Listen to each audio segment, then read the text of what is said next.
Live from Harbor Station, it's the Vector Spaceman Show. Now here's your host, Vector Spaceman. Oh, hello, Space Cadets. It's your old pal, Vector Spaceman. Guess what? We're back at it again, coming to you live once more straight from Harbor Station and broadcasting on all frequencies to our beautiful, beautiful planet Earth. Now, whether you're watching us live or catching us after the show, don't you know, we're glad to have you on board. Thanks for helping us make outer space the place to be tonight, Tuesday, September 23rd, 2025. Once more, once again, it's that time. It's the Vector Spaceman Show, and it's me, your host, Vector Spaceman. Welcome back to the program, everybody, and if it's your first time tuning in tonight, welcome aboard. We've got ambitions for tonight's stream. That's right, we're going to do some experimenting in Godot. It's been a minute, messing around with some functionality that we may employ if we want to do a little Halloween mini-game project this year. Very interesting. What with the lack of a dedicated special, animated special that we're doing this year, I think it'd be a fun little project to see what we can get done over like a month-long period. Let's see what we can learn tonight. Now, if you missed the last show, we were inspired, absolutely captivated, absolutely. Sophia Panda, how you doing? Didn't get wrapped, that's right, everybody. How are you doing? If you're tuning into the show tonight, then I know you've been sticking around. I know you've been up to no good. You didn't get called up. We'll chit-chat about that as well. So here's the deal.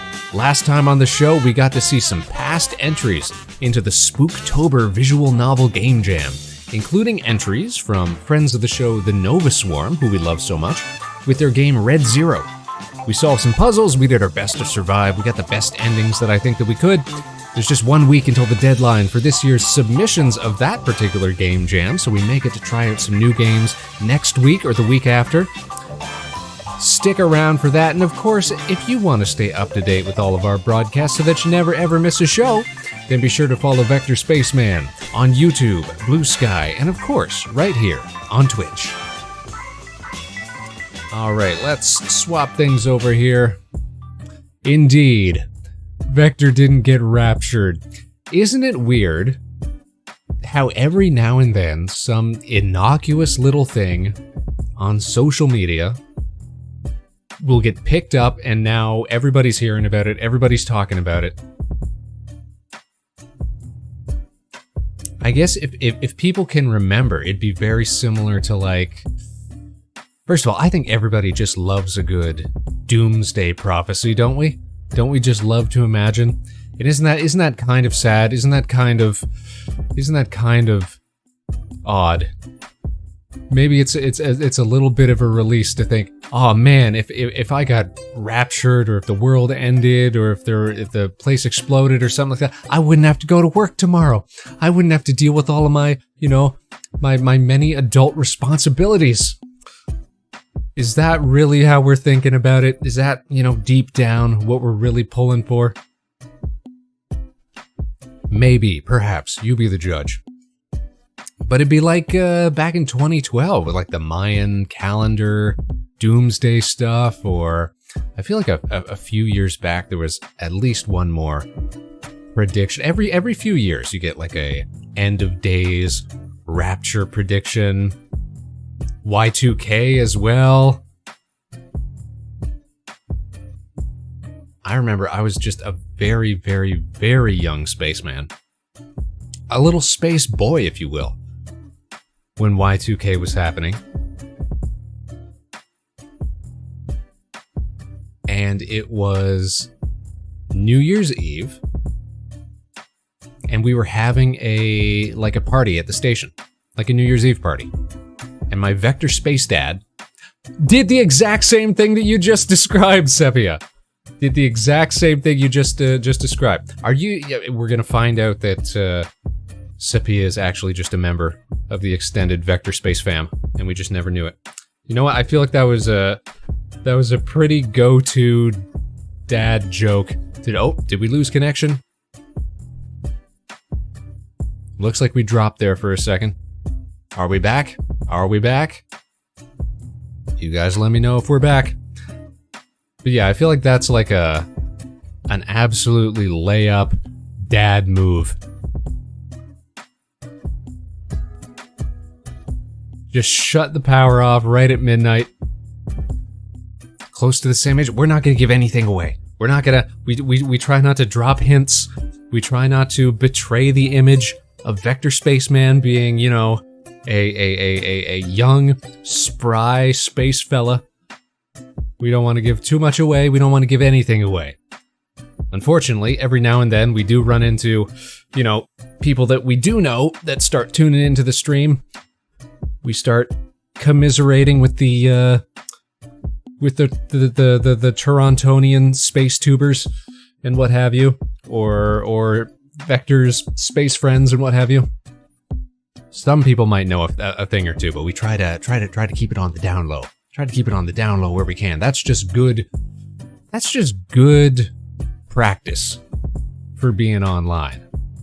Again, not to betray our age or our upbringing or anything like that, but it used to be the case. You'd get told all the time, you know, don't give out your personal info online.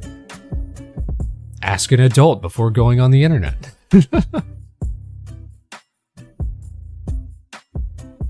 Nowadays, folks just be lining up to give away their personal information. What do you mean I don't have to remember a password? I can just show my actual face to an app and it'll log me in? That's why you didn't get raptured? Because you forgot to ask an adult before going on the internet. That's a good joke.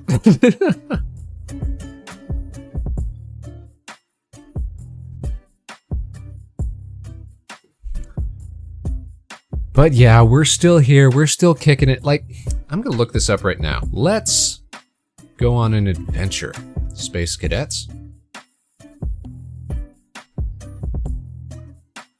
Let's take a journey. Rapture 2025.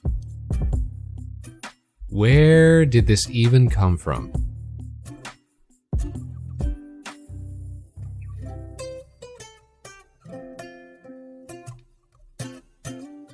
Rapture theory explained. Okay, you guys, let's go to the desk. We're not going to be right back because we're already here. Let's take a look at the laptop. Let's do some light reading, shall we? Here we are. It was an African priest and not American this time. Listen, it's a global effort, isn't it? A South African pastor's apocalyptic prophecy has sparked widespread panic and ridicule across social media as some Christian believers brace for the rapture to take place today. See, I thought it was like today or tomorrow. I wasn't 100% sure when it was supposed to take place, so maybe we've got another shot. Maybe we got another shot at it. Maybe it could still be tomorrow. The viral claim by Joshua Malakela. Some of those names are hard. Who says Jesus personally revealed the date of his return in a divine vision. Oh, okay. It was revealed to me in a dream. So it's not even like based on like scripture or some ancient prophecy or anything like that. No, it's just some guy had a vision, had a prophetic vision. Alrighty then. Led his followers to sell possessions and prepare for what they believe is the end of days. Okay, etc., etc. Yada yada. What people are saying. Da da da da. Yeah, just a brief overview. Okay, that's fine. See, I thought it was going to be... I've seen people who, when they make predictions like these, it's rooted in like an interpretation of scripture, and they're like, oh, but did you know that, you know, this date actually, when you think about it, is like offset a little bit and yada yada. So it's really going to be happening like 6 months from now, and so on and so forth. Sold their cars and houses over it. You know what I think is the best of any of these things that I've ever seen, and this is something that's been around for a while. This right here. Let me show you something.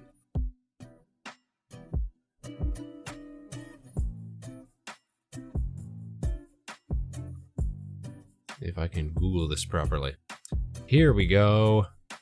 This is the best thing that anybody has ever done to capitalize on rapture hysteria. So yes, you get people who like sell their cars, their houses, their boats, their possessions, you know. Because what are they going to need any of that stuff for if you're about to get called up, right? Right? You can't take it with you. But the same people who believe this sort of thing are the same people who are, you know, also going to be very, what's the word? I guess very convinced of, you know, all the other rules and what have you. It's like, okay, you can't take, you know, your cash or your car or whatever. It's not like carry-on luggage. You can't bring it up with you. What else can't you bring with you? You can't bring your pets. And that's why this is the best thing I've ever seen. This is After the Rapture Pet Care. So this is insurance you can buy so that people will take care of your pets for you after you get raptured. After you get taken up, they'll take care of your pets.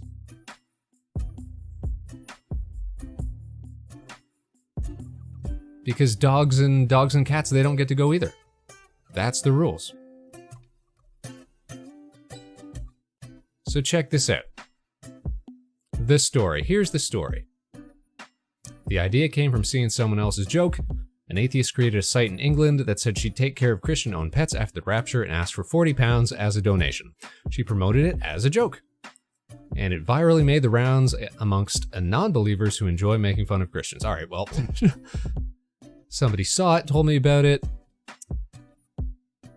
She brought up the question, if you got raptured, what happens to Petey? What happens to your dog or your cat? It was an excellent question, and I didn't have an answer. A couple weeks later, Karen came back and suggested we start After the Rapture Pet Care together. So this is how it all got started. So they charge a little, they sell merch, they charge little insurance premiums, and they got a little FAQ here. So this is what will happen for all pets. Robo, how you doing? I know, right? You're stuck here with us. Another one. Another non-raptured individual. You know what? Maybe it did happen and there was only like a handful of folks who got, you know, sucked up. Maybe we're all just on the naughty list, so to speak. We're looking at some of the like consequential aspects of doomsday cults and rapture predictions and things like that. That was not what I was expecting. That's great. Also feel like whoever made that is more likely to get raptured than the ones selling their animals. Well, not selling their animals, right? Trying to take care of their animals. You know, they're buying insurance so that I mean, these people who think they might or might not get raptured are still, you know, concerned about their family pets. They just, you know, understand that by the book, as it were, dogs and cats and turtles and snakes and stuff like that wouldn't get to go with them. So let's read some of this here. This is what will happen for all pets registered immediately after the rapture. Our non-Christian administrators will activate our rescue plan. Volunteers will be alerted immediately by email and telephone that they've been activated. Pets will be assigned to our volunteer pet caretakers based on location and other factors. Our administrators and volunteer pet caretakers will do whatever it takes to find and rescue your pets. If your pet has a location chip, they'll use that, or they'll go to every location you've registered with us. So they got a good plan in place here. FAQ. Who are these volunteer pet caretakers and how do I know they'll take good care of my pets? They are atheist or other non-Christian religion, so they know they're not going to get raptured as well. They love animals enough to register with us, even though they do not believe there will be a rapture. They are not paid, so they are not signing up simply to make a quick buck. Well, that's good. In fact, they've agreed to care for the pets they rescue as their own, including being financially responsible for them. So that's a nice little placement program there.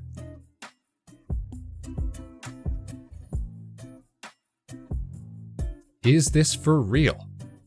There are sarcastic joke sites on the internet about many after the rapture functions, as well as services run by atheists for profit, but we are a real service.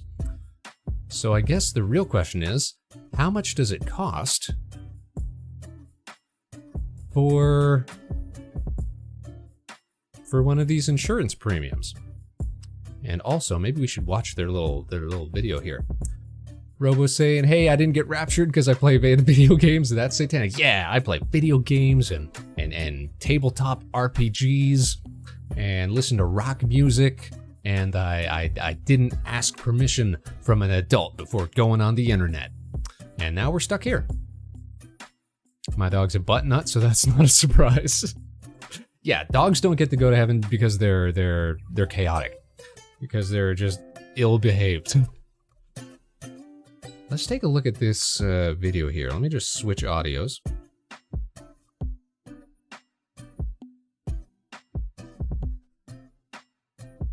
Let's take a look at their little diddly-do.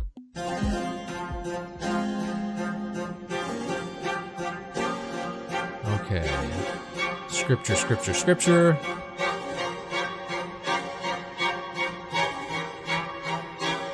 But when you're gone, what will happen to your pets? the image editing. Some sad cats. You don't want your dog to be sad.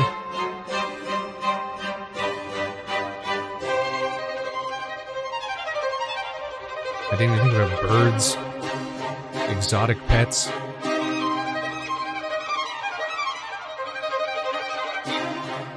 Alright, so it doesn't really introduce us to the team or anything like that. Here we go. Building a network of non-Christian pet caretakers and a massive database of Christian-owned pets.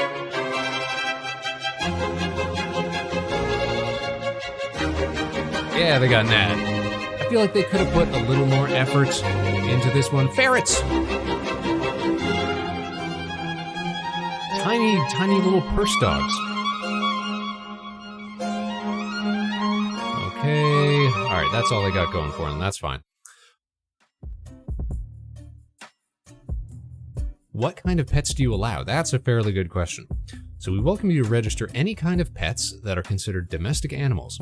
Most pets registered are dogs and cats, but our volunteer pet caretakers will care for any animal, fish, bird, reptile, or insect that can be taken care of in a residence. If you have horses or other large animals, please contact us and we'll try to find someone in your area that could care for them. So that's nice that they'll at least, make an effort. It's nice that they're making an effort, right? See, I don't think this one necessarily started as a joke. It was inspired by another one that seemed like a joke. Alright, so... Oh, you know what I'm...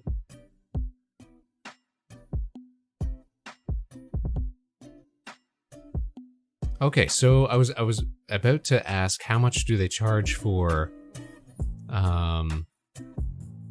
this sort of insurance premium. But it's saying right here, we have never taken payments for our service. We state that it is $10 to weed out jokers who would submit fake pets thinking that they are funny. Our service is free.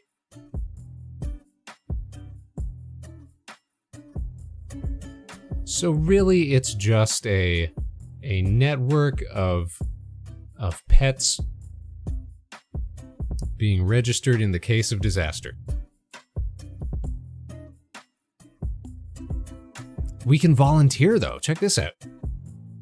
We can register to take care of pets of raptured owners, if and when it happens.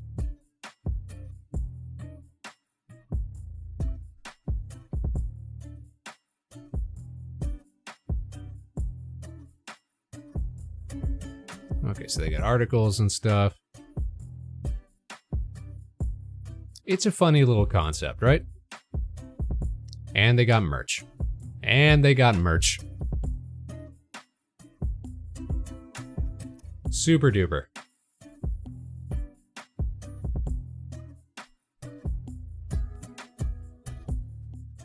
Might as well, right? Yeah, might as well make a buck. Feel like someone a little more earnest could definitely, you could definitely take advantage of people with a service like that, and it's good that they're not. It's good that they're not, you know? Let's go back to the station. Wow. Also, how you doing, Robo? I didn't really say how are you doing. Hope you're having a fine Tuesday. Hope everybody's having a fine Tuesday, in fact.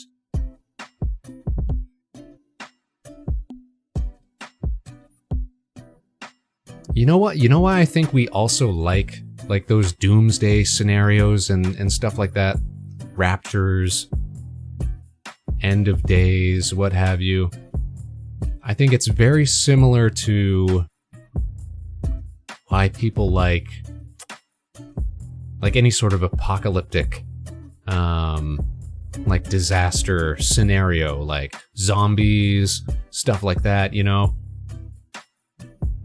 Or like why people like those Purge films or stuff like that. Like there's a strange fantasy involved in like, you know, lawlessness and end times and like Mad Max sort of scenarios, you know? Human survival in the most raw sense. I'm good, got a lot of good stuff going on. We love having good stuff going on. Just got a Game Boy and Pokemon Blue come in the mail and finished outlining Chapter 8 of my book today. Way to go! Man, I've still got, and it's within reaching distance here in the station. I've still got a Game Boy Color. It's purple. And I got a copy of Pokemon Gold up in there. But I'm sure that the battery is super dead. All my Mons gone like tears in rain. Have to head out, just wanted to stop by, been a bit. Have a great evening, day, whatever it is. You have a great evening too, Sepia. Thanks for tuning in. It was nice chatting with you. It was nice looking at websites with you. Hope you have a great rest of your evening. Take care. Enjoy. Hope we get to see you again real soon. Your question though, Robo. I'm doing pretty good myself. I'm doing pretty good. Tonight, once we get around to it, we're going to try to do a little Godot shenanigans. Do a little experimenting with some concepts that we've got in mind for a little mini game that we might try putting together before Halloween's. I'm sipping on a new energy drink. We're stimulated. We're hyped. It's all good. I was thinking about getting a color, but decided to get an original and an advanced. The advanced I always found was very cool, especially the SP. One of my space siblings had a Game Boy Advance SP, the ones that folded up. I always thought those were really cool. Need to if I want to bring my Mons up from OG to current. Can you really do that, though? Don't you need... Did they ever find a way to bridge first and second generation into third? I thought that was always the hang-up. Like, there are tools you can get that do that, that'll, like, convert the Mon file structure, but they have to, like, invent natures and stuff for the Mons. There's never been, like, an official way to do it, was my understanding. Except if you were doing it through, what was that service, like Pokemon Home or whatever? Like the digital service where, but I thought that only applied to the digital games as well. Gonna be using one of those tools? Okay, gotcha. Which at that point, like, I get... Listen.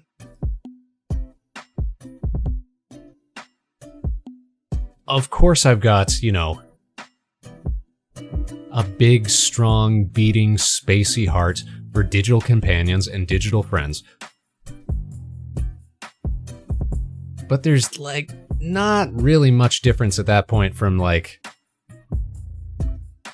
just making the Mons you want through, like, a tool. and importing them at that point. Because it is like inventing stats and natures and what have you in a way that is not quote unquote official. So I guess if you really wanted to, I don't know, if you really wanted to bring them like all the way up, I guess the closest thing you can do that natively is like starting from the remakes, I guess, right? Like Fire Red and Leaf Green, I guess technically. Doing it for the novelty.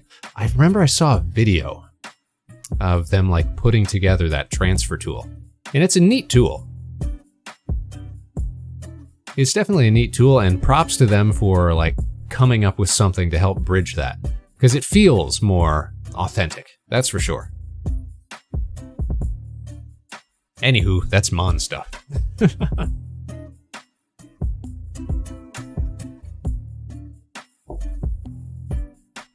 So how do you even get them all the way up now? Because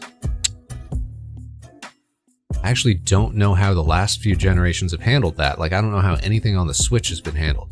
How do you get them from... You gotta go like wireless or something. That must be how they did it. You can probably go from 3rd generation into 4th generation because there was the dual slots on the DS's, right? And then to get from DS to 3DS is probably straightforward. Because they can still play the same games, right?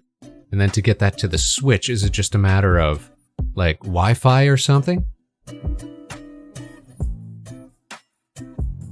Recently got into the card game with my brother and just got the video game. Oh, really? I don't think I know many people who got into Pokemon like later in life. But I will say, I was one of the very few people that I knew that actually understood how to play the card game growing up. You can transfer them from the bank. Okay, that's what I was thinking. It was bank or home. I always got them mixed up.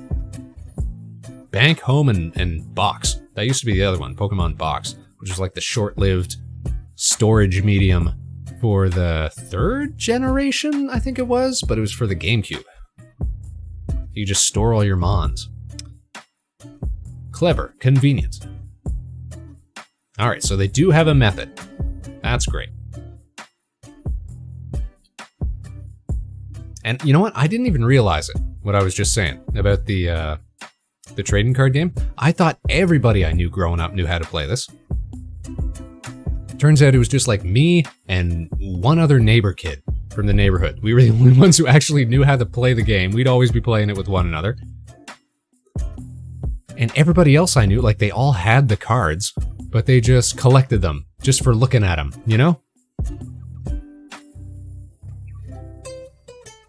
Once I get to the Pokemon Bank era, it's going to be so easy. Well, yeah, because then you're just like... It's all digital at that point, right? Yeah. Well, sorry, it's all of it's all digital, to be fair. But, I mean, it's all, like, just transfer up, up, up, up. There's no, like, link cables you have to worry about anymore. All pretty straightforward, right? And then you'll have all your favorite Mons with you and ready to go for the new game that's coming out, right? The ZA or whatever it is. Pokemon AZ something or another. The one that's based in one of the other... I'll be honest, I fell off, like, after the Gold and Silver remix. I never played any of the ones on the 3DS, I never played any of the ones on the Switch. I just kinda peripherally know them, and well, now that we're a streamer, of course, we get to see so many of our friends playing the games. So that's how I get to enjoy Mons these days. Vicariously living it up through watching my friends play.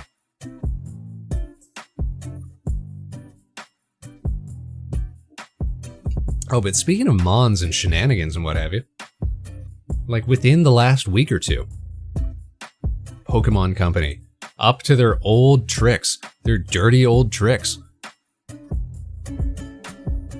Trying to make hyper-specific patents on what seems like pretty straightforward and ubiquitous game mechanics? No, sir. No, thank you. Yuck. Get that out of here. I think this time they're trying to patent the notion of summoning sub-characters out of capsules or something like that. Like, it's still fairly specific, but it still rubs me the wrong way. Especially since you can probably find examples of this sort of thing predating the filing of these patents, right? The summoning thing, yeah. Like, I've not read it in its totality, and I'm not going to pretend that I'm, super literate when it comes to legalese. But it still strikes me as shenanigans. What I'd love to do is a full series Nuzlocke. Nuzlocks are pretty rad. Where I have to bring the same team from Red to Scarlet without them getting cooked. I don't know if that's impossible. I mean, what would be the stipulation, right? Like, if you can get them through the first generation, then you'd think you'd be set. They'd be leveled up, you'd be good to go. So is the idea, okay, you've got to bring them through the first game and then they level down or something and you have to do it again? And over and over and over? Because otherwise you just like end up with max level dudes after the first couple of generations. And then you're just steamrolling your way through, right? I think my finest adventure in my history of playing Pokémon games was in Heart Gold, which I have still got my Heart Gold box and manual and Pokewalker and everything mint pristine. I didn't realize how much those are worth nowadays. Like $400 or $500. Outrageous. But I don't want to part with it because it's still very cool. But when I was playing through that game, I got myself an Eevee, a little Eevee, and I leveled that Eevee up to 100. I took on the entire Elite Four just with that Eevee. It was my best companion, my most stellar Mon. That was probably the most fun I ever had playing Pokemon. Each of the games without even a box is like $100 each. Man. So my copy of like OG Gold, OG Crystal, OG Red. I even got the yellow version. Somewhere around the station.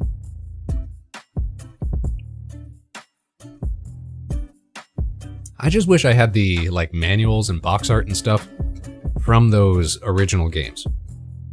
Not because I'm like a super duper collector or anything like that, but because, it's very cool to look back and see how games used to be packaged and like marketed and what have you. The thought and care that used to go into it.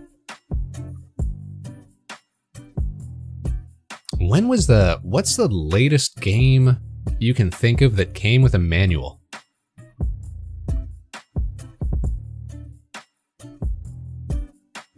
I know I had a copy of Halo, the original Halo, for the PC. And it had a little manual that came with it. And that would have released in like 2004?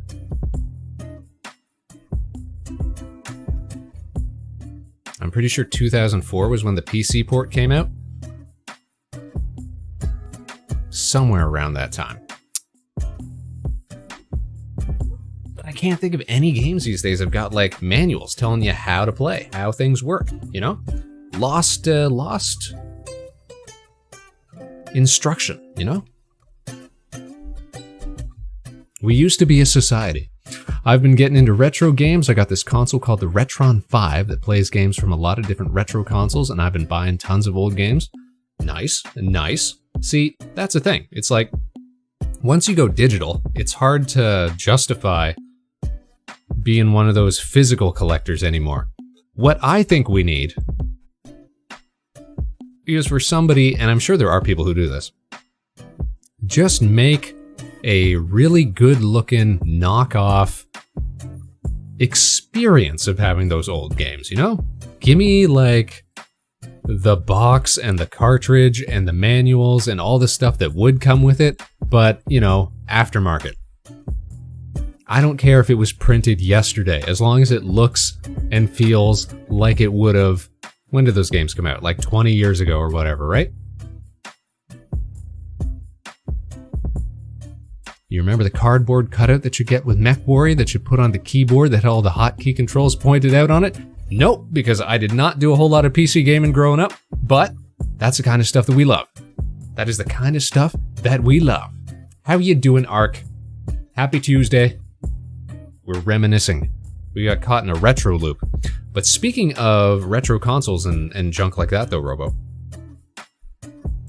I was recently reminded because one of our friends of the show, Alpine Showtime, has been tooling around with this thing called the Pico 8. The Pico 8 is like a modern attempt at designing a like old styley console. It's like a community effort of saying, okay, we're gonna limit ourselves to, you know, this much memory and this much RAM capacity, and we're gonna make our own little scripting language to go along with it. And it's a very cool little project. Yeah, 8-bit console, open source, it's very, very cool. In fact, I think you can, let's see here. Pico 8 games. Because it's all like open stuff. The Pico 8 fantasy console. Let's take a look at this again. Let's take a look. Let's go back to the PC here. We'll take a look at this. Take a look at this.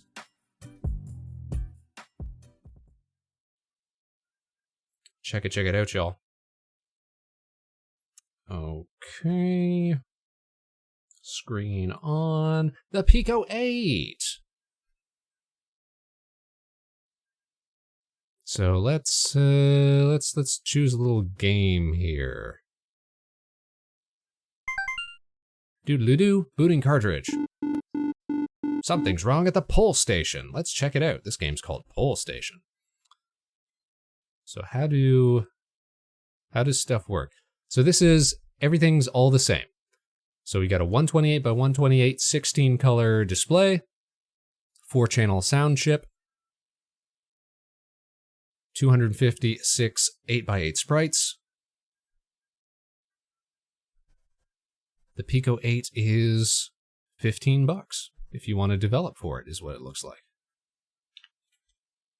Continue. What are my buttons here? There we go. Pole Station. So what do? We press any button to start. And I guess we're a little stationeer. You know what, let's go to gaming screen. We're gonna do some Godot study, but right now we're doing some Pico 8 study. So you move around, you got 2 buttons. And so you can make little platformers, or you can make little... So this is basically a Mario. Oh, you busted up. Okay, that's how it works. Ow. You use items, that's great. You collect little blobs. What more do you want, right? That's fantastic. No, the Pico 8 is very, very cool. It's something that we've considered tooling around with as well. Because I've always said, if you want to get into like game design and game dev and what have you, it can be really fun to start somewhere, like start with games that inspired you as a kid or whatever, right? Like step back a bit. Don't get over ambitious and try to make the, you know, the most graphically intense, feature-full game that you could possibly conceive of. No, make something that, you know, would have run on like a console that you liked growing up or something like that. You know, make a Game Boy game. Make a N64 game. Something like that.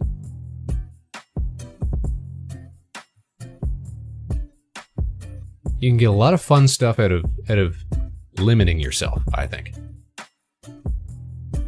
Deliberately. You got a Retro Pi setup? So is that like a Raspberry Pi, using one of those to like run all the old schooly games?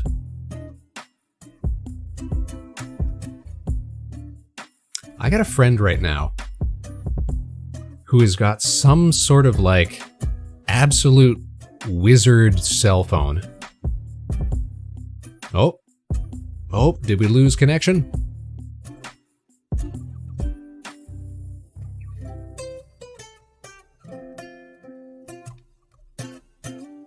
Are we back? Looks like we might be back. We might have dropped off for a second there. Sound off if you're still with us, Space Cadets.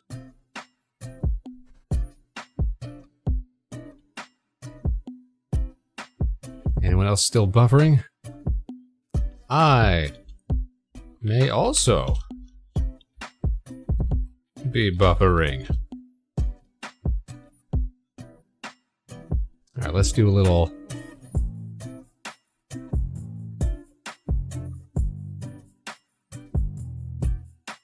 double check here. How's that? Are we back? Are we consistent? Are we holding? Nope, looks like we're down again. Looks like we're inconsistent. So presently at the station, we are, experiencing some weather. Some thunderstorms. I wonder if that's having any impact on our ability to stay afloat. Give us a hey, Spaceman, if you can still hear the Spaceman. And if you can't, then fine. Stay silent. See if I care. I'll just keep yammering. Don't think that I won't.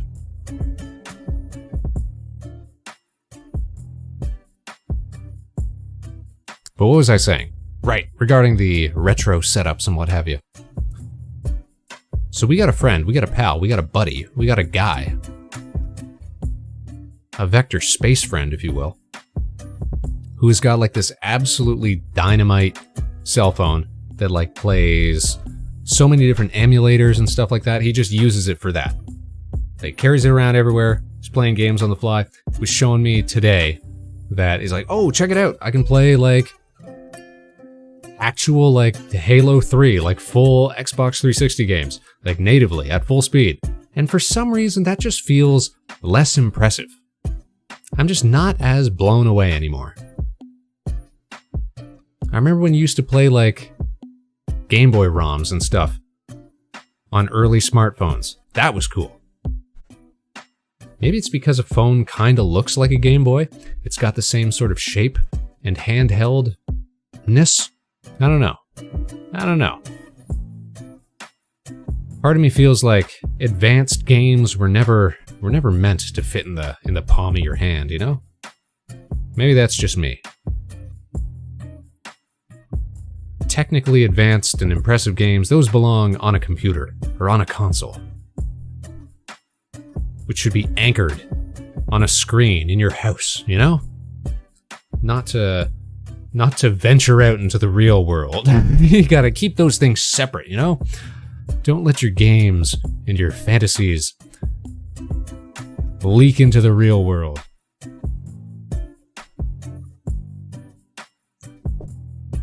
Which reminds me, I saw somebody posting like some image the other day about how we used to build shrines to the computer and just posting like these images of old like workstations.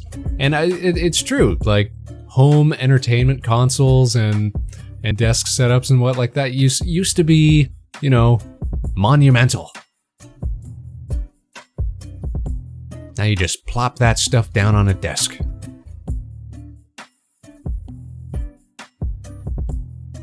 We're straying very, very close to to old Spaceman yells at clouds territory.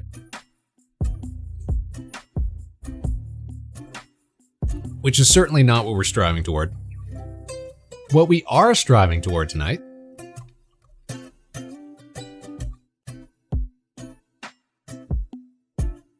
is that we wanted to do a little Godot shenaniganing. Shenaniganery, if you will. It's been a minute since we did any sort of game dev stuff on the show. So let's recap. The idea was Godoting. Yes, some Godoting. We're gonna Godot upon our ideas. The concept was, hey, Halloween's is coming up.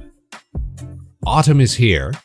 Which, oh, by the way, it's the first stream of autumn, the first stream of fall, you guys. Hope you're enjoying this seasonal weather. Hope you're enjoying the chilliness. Hope you're enjoying the last warm breath of summer as it slips away. But because we're not doing a proper, like, big special, like animated special, like we usually would around this time of year, we thought, wouldn't it be cool to do a little, like, interactive project or something, like a little mini game or something that we could put out? That'd be fun. That'd be cool. Hence where we're at. For the month of October, and this is something that I'll say right here, right now. Even though we're not doing a big special, I think that we will probably still... See, I'm not sure if it's necessarily going to be necessary, but we may take the month of October off to do, you know, the kind of stream prep and wellness sort of thing that we usually do when we are working on a big special. You know, take the month off, really devote ourselves to coming up with something new and fun and fresh and exciting. Because it's been a minute since we've come up with something new and fun and fresh and exciting. So ready for October. I have a hard cover of Dracula coming in just to celebrate. I wanted so badly to go see the Guillermo del Toro Frankenstein film that is soon to be releasing. It premiered at the Toronto International Film Festival, which is where we're at. And I wanted to go see that so bad until I looked up the prices for tickets. And it was like $400 a ticket to get into one of these showings. And I was like, oh, no thank you. I'm good. I'll wait a little while. I'll wait a minute. Mind you, these were like scalper prices, which is like all you could really get at the time. But still, that's a lot of moolah to go see a movie. I was like, I can wait a few weeks. I can either see it in a regular theater when it gets its, you know, actual worldwide release, or I could wait a few more weeks because I think it comes out on like early November or something like that into actual into like home release, like digital release, like Netflix and what have you. But I really, really wanted to see that one because if anybody's going to do a cool Frankenstein film, it's going to be Mr. Del Toro.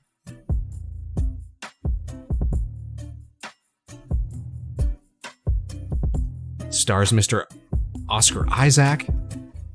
It looks really, really good, and I can't wait to see it.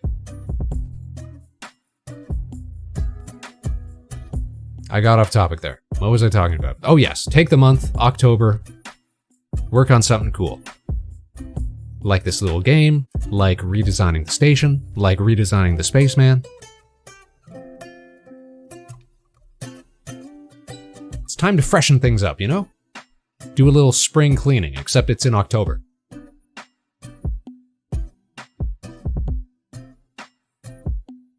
Reminds me, I really wanted to see the Count of Monte Cristo movie that came out recently, but never got around to it. There was a Count of Monte Cristo movie recently? Count of Monte Cristo film. Presumably not the one that came out in 2002, but one came out in 2024. A French language adaptation. Ah. Ah. Well, the good news is you can probably just watch it digitally at this point. There are some films, though, that, like, are just better to see in theaters. Undeniably.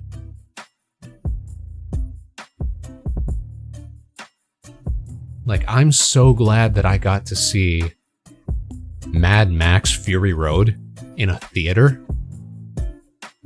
Like, if I had watched that just on the Space PC, you know, just digitally, I still would have enjoyed it, yes.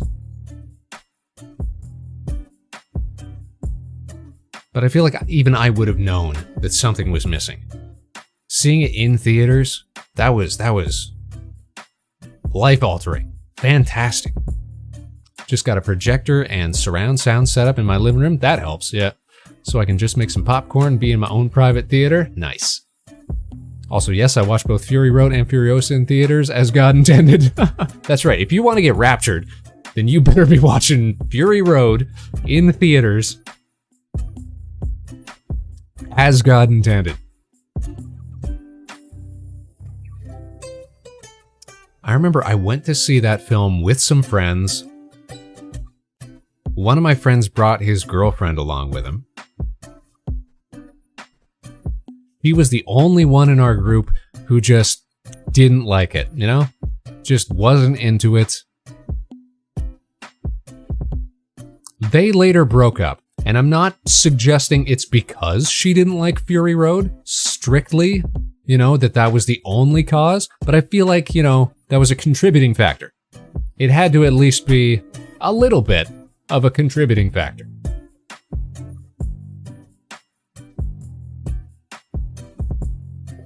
You know, how can you trust someone like that?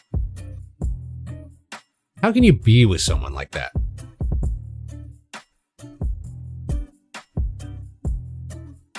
I know, different strokes for different folks.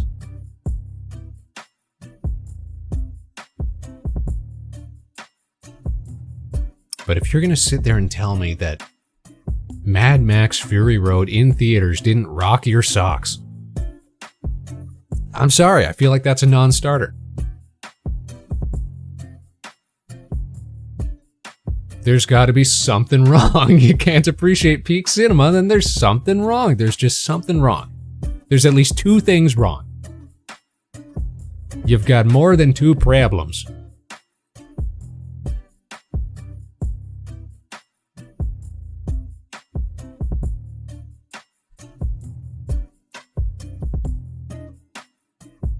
So, suffice it to say, now you can watch that film in your own home theater. Well done. I'm sure it'll be great.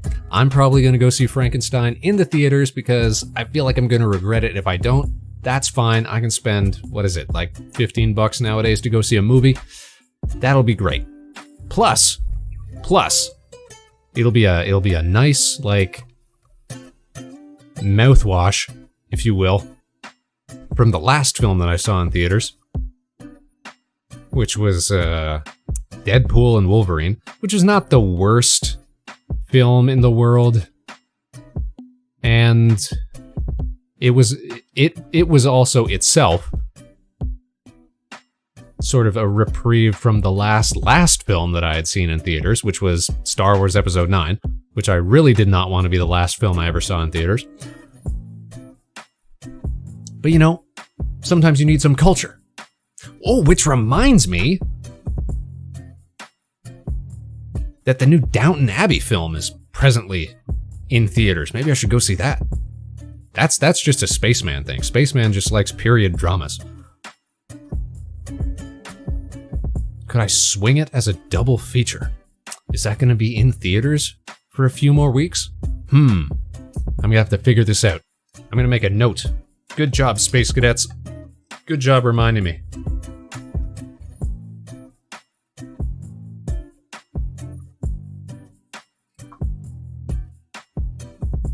Good job. Totally sidetracked from Godot, but what's your favorite movie? Oh, what's my favorite movie? That's a good question. Because I watch movies. Movies are Spaceman's, like, genre, like, medium of choice. I've seen so many movies, so many flicks, so many films over the years. Now, there are films that I've seen so many times that I could, like, do a one-man rendition of the whole screenplay. But I don't know if I'd call those my favorite movies. I used to get ridiculed. Not ridiculed, but it was joked about. During, like, university, when I was back in school. I would, like, if I was, like, working on a project or studying or something like that, I'd have, like, films on in the background, but I'd always put on, like, long films and stuff that I was familiar with, you know? Just like background noise, comfortable, familiar background noise. But long films tend to be more serious films, tend to be more dramatic films, right? So yeah, I could put on, like, the Lord of the Rings trilogy or something like that. Or I could put on something like Schindler's List or Gandhi or, like, you know, serious biopics, stuff like that. We're always a go-to. Lawrence of Arabia, stuff like that. Sad films, right? And so it used to... People used to joke that those were, like, my favorite movies. These super sad, serious films. Green Mile, stuff like that. No, they're just, you know, long. They're on. That sort of thing. But my actual favorite film? That's a good question.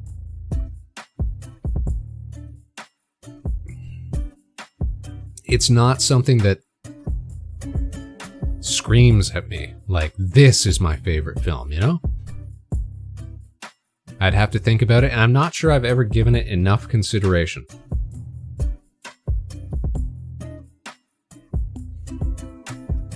So I will think about it, and I'll get back to you on that. What about you? What about you, Robo? What's your favorite movie? Is it something you've got in the barrel, loaded up? Other space cadets who are listening in, what's your favorite film?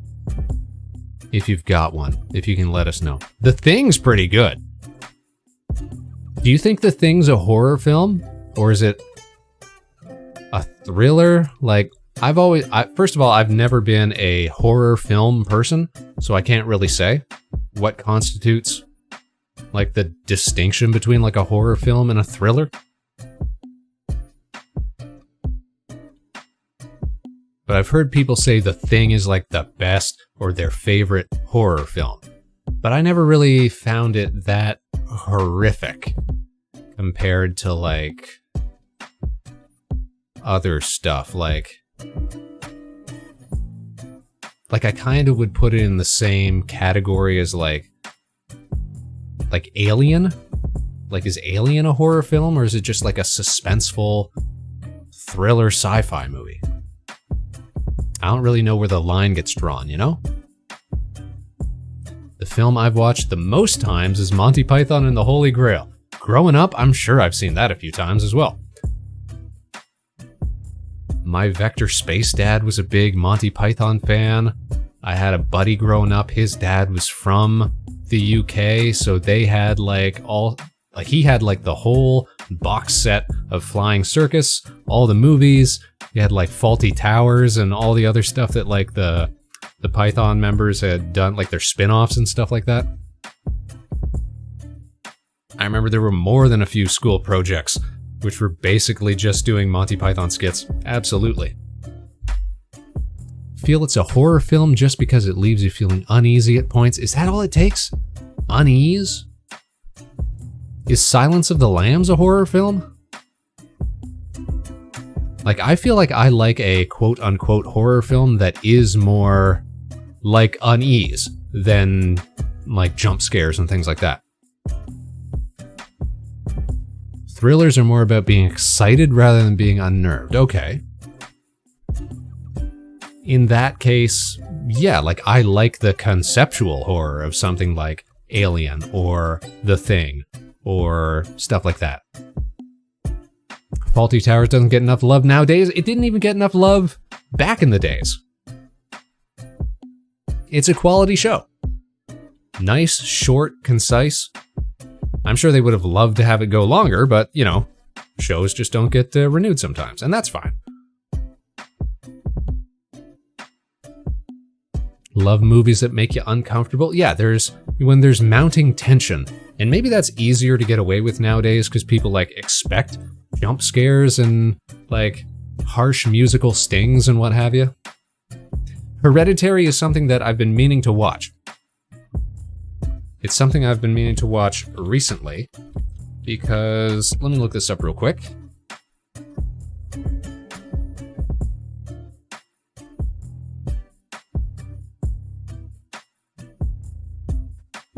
Okay, it is not exactly what I thought.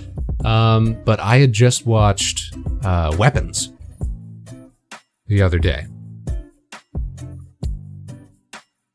And I was told that Hereditary has got a same sort of vibe in some way. I was not given specifics because I hadn't seen the film, so I didn't want it spoiled or anything like that.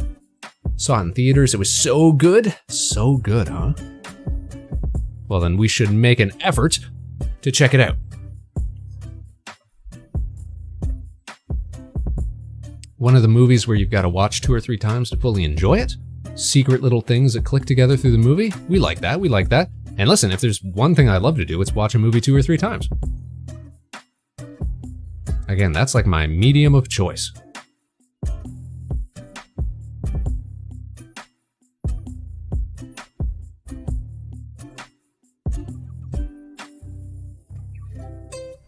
The sense of unease and like unnervedness and what have you.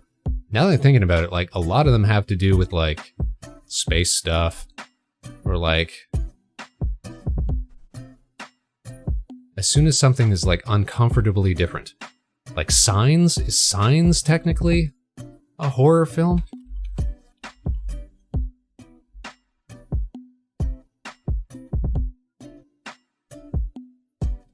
Or is it just like a tense drama? Horror thriller film, says Wikipedia. Okay. Now that I'm thinking about it, a lot of the horror films that I do like involve aliens. Involve weird, otherworldly stuff. Because that's what's unusual and bizarre, you know? Texas Chainsaw did well at making you uneasy, especially since it was muddled down by the era of slashers. That's what I've never seen.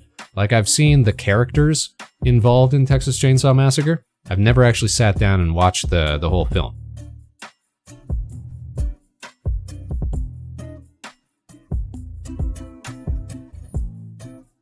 There was actually another film that, like, in the same vein, it was one of those that I had, like, never gotten around to until very recently. Oh, yes, well, happy Rapture Day also, Ark. I guess if you're here, well, we know you didn't make it. That's kind of a given, but we're still happy to see you. You get to chill with us, you know? It's not so bad. It's still good.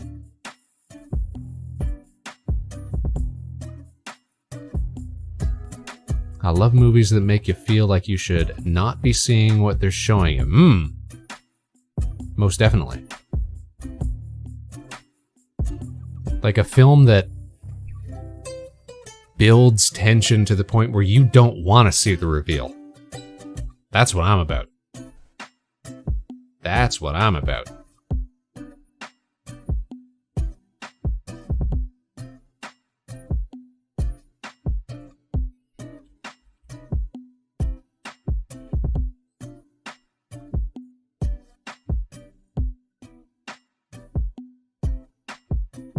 I'm trying to find what movie I watched recently. That was it. First Blood, that was it. I watched First Blood for the first time the other day.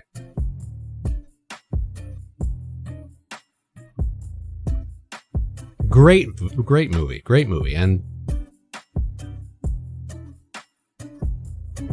not at all a surprise that it, like, spawned a franchise, when really it didn't have to. It was just a great film on its own. This has nothing to do with horror. I just got sidetracked there by trying to remember, you know, films that...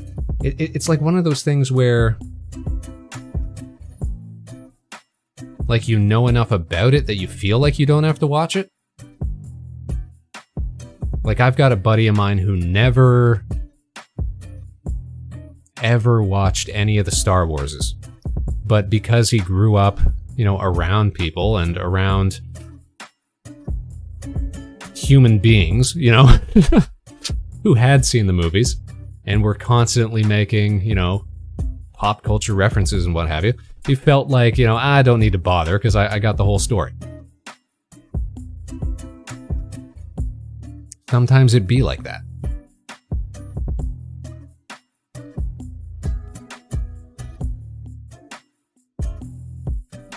Oh, you know what else I watched the other day? Was Heretic. With, what's his name? The British actor. Shoot, what's his name? Heretic film. This is, if it's not a horror film, psychological horror film. It stars... what is his name? Hugh Grant, that's his name. Hugh Grant, Mr. Hugh Grant. Pretty good movie. That's how I felt while reading Dracula for the first time. Getting immersed in the whole journal entries aspect of it makes you feel like you're stumbled onto something you shouldn't have.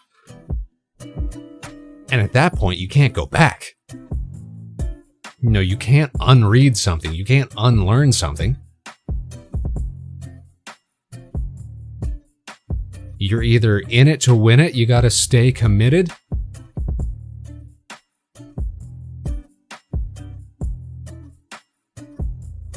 I felt like that reading, like... honestly, I don't know how they... some authors have just got a really good way of capturing you and, like, getting you into the moment, into the characters, into their suffering in a way that compels you to just see how things play out. I've read, like, Stephen King novels. He's very good at that. When I was reading Frankenstein for the first time, I felt very similarly. That's also set up, like, across different time periods and what have you as well. Hoping your book keeps people hooked? Well, if you're learning from great examples like these, then absolutely. Wield that prose, you know? Is that the genre that you're working in right now? Tension, horror, mystery, intrigue.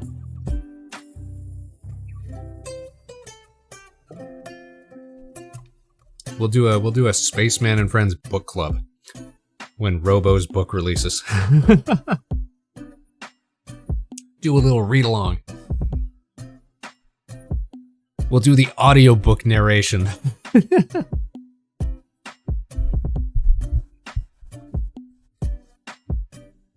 And resist the urge to make little voices for different characters. But yeah, Ark, I don't know if you were here to see it. We were talking about the Rapture stuff.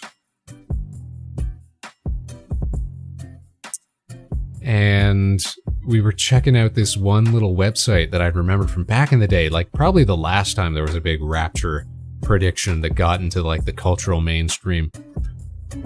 There's this cool little like pet insurance that you can buy for your pets so they get taken care of after you ascend.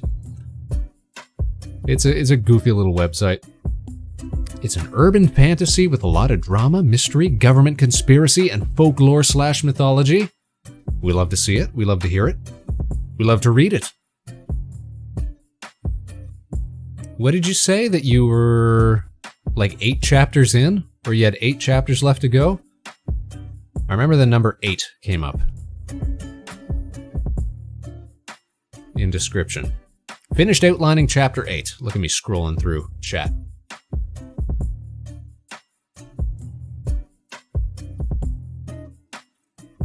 don't know if we ever asked. Have you ever published any works before, Robo? Don't go doxing yourself. Don't go giving us links or nothing, but just wonder if it's your first written work, like big form, long form, big project written work, or if you've done this sort of thing before. Try to work on it for at least an hour a day. That's good practice.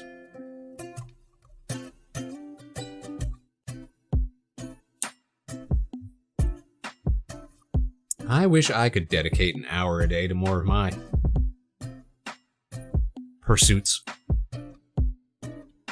Maybe that's the way to do it. Just break your day up into little hour chunks. One for this, one for that, one for that. And then just forget about sleeping. This will be my first book, but not my first written work. First thing ever published, though. Nice. You got something lined up, or is this going to be like one of those self-published things? There's so many services like that. And not to say anything about your work, Robo. I'm not making any insinuations about the quality of your work. But sometimes I feel like, ugh. Like when I see these services for like self-published, like novels and like children's books and stuff like that, where basically you're just paying for somebody to run a printing press for you, right? Ghost, how you doing? Good to see you. Another space cadet who did not get raptured. Sorry that you're stuck here with us, Ghost. We'll try to make the best of it. We'll try to do our best. We'll try to keep you company as we stay locked and stranded upon this world. Doing well, hope you are too. We're doing okay. We're doing pretty okay, thanks.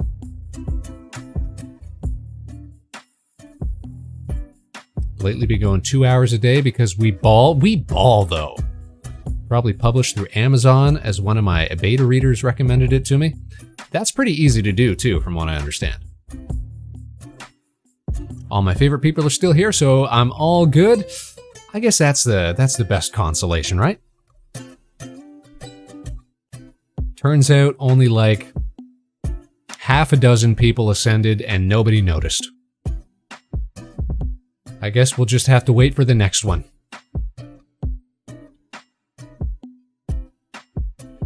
We were chatting about spooky stuff tonight, Ghost. Spooky movies, spooky books, spooky games, spooky all sorts of things.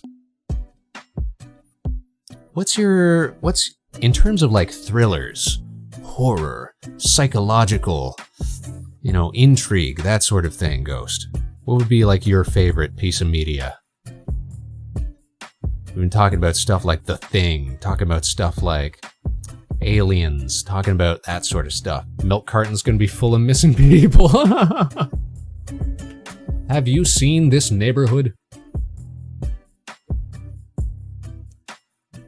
I was saying that new Frankenstein's coming out next month. I'm super stoked to see that. Robo was just recommending Hereditary. That's another movie that somebody recommended to me earlier last week, I think it was, because I just saw that new film, Weapons, which turns out is pretty good. And we're on the cusp of October, which of course is spooky season.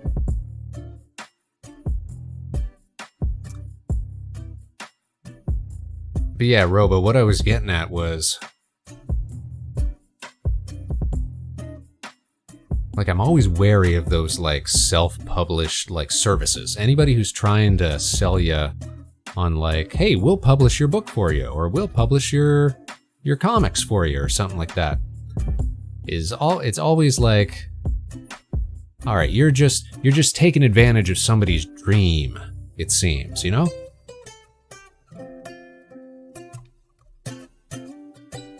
But the Amazon publishing seems, like the Kindle publishing and stuff like that, seems pretty straightforward. It sounds like a lot of people do that, which is pretty cool, that it's so easy to do.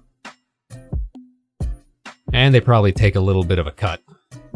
But you get access to a really wide marketplace. really easy to find.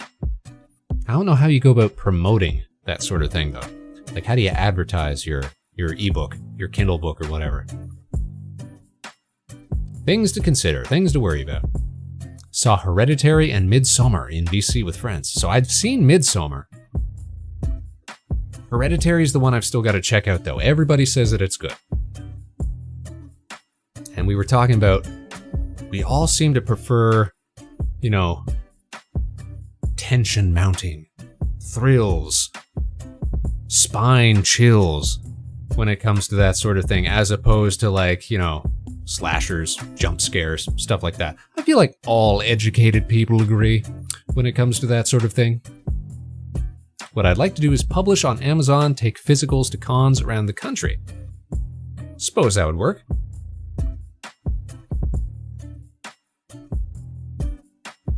I think we forget sometimes, like, I've packed up the station a few times over the years to move around and what have you. We forget how much books weigh some of the time. I imagine that trying to sell, like, physical books at conventions, having to travel around, can be a bit of a hassle. Logistically. Load up the car. Weigh down your suspension. TBH, don't watch a lot of that kind of stuff. Neither do I, though. Like, I hate, like, the violin sting and a creepy face and the shock scare, the jump scare, that sort of thing. That sucks, man. That sort of movie, that's ugh.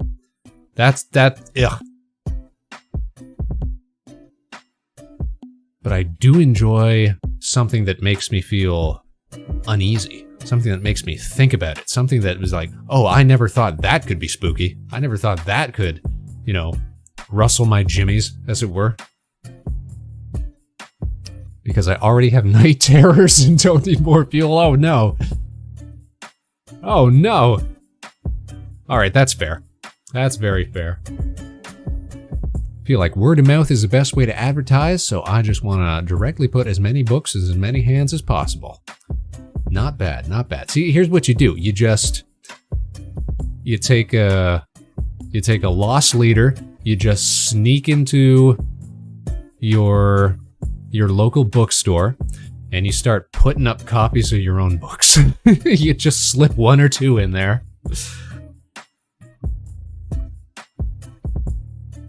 It works even better if you've got a series. Then somebody comes back, starts asking for volume 2 or something like that.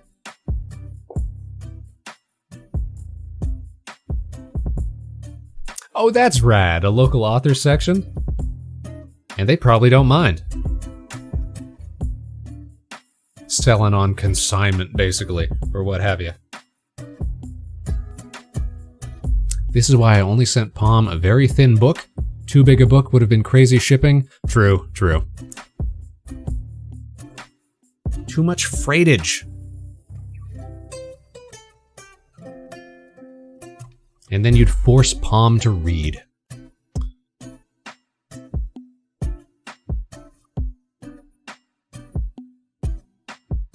I actually know, like, we've got artist friends here in TO, here in the Toronto, that just are not shipping into the States anymore. Because of all these problems with US postage and what have you, and additional costs. Like, they're not shipping merch. Or if they are, they're charging extra to get over all the fees, which makes it, you know, basically untenable. I've got this really, really vintage copy of A Tale of Two Cities that's basically falling apart at the seams, and I'm praying it's in one piece as it gets here. Buying it secondhand, some piece of history, some antique timing was perfect. I had sent the book, and the next day she talked about getting back into reading is a heck of a thing to say. Like, I get what you mean. It's just a weird way of phrasing it.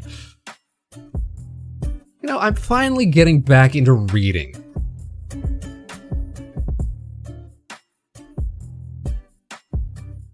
Recreationally, of course. No, I get it. To be fair, I think the last book that I read, like book, was a novel called El Samurai. Let me look this up. El Samurai. It's a Spanish novel.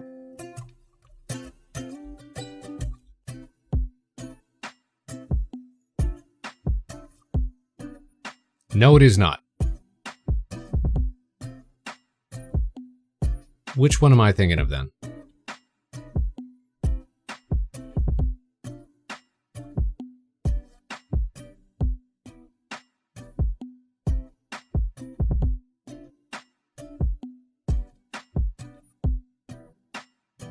Unless it was a translation.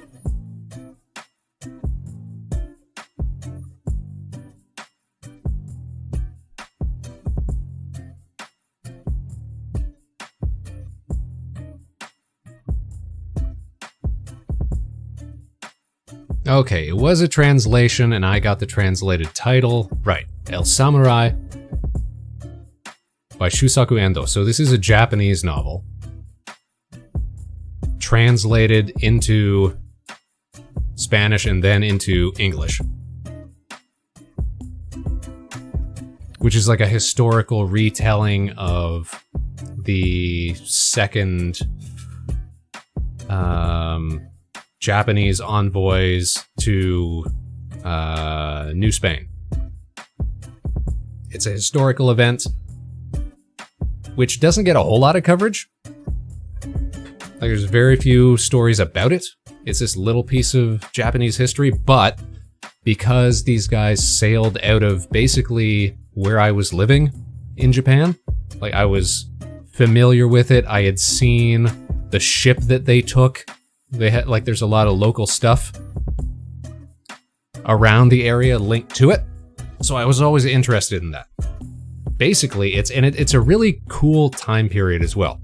It's like the end. So here's how, me nerding out for a second. Here's how it goes, you guys. This is not the story of the book itself, but this is the story of the history surrounding it. So in the year 1600, give or take, you had the Battle of Sekigahara, which was the last big battle of the Warring States period in Japanese history. When, what's his name? Shoot. The Badger. What's his name? Not the Toyotomi. The Toyotomi shogunate was ousted by the... Gosh darn it, Spaceman, what was fella's name? It's gonna seem so obvious.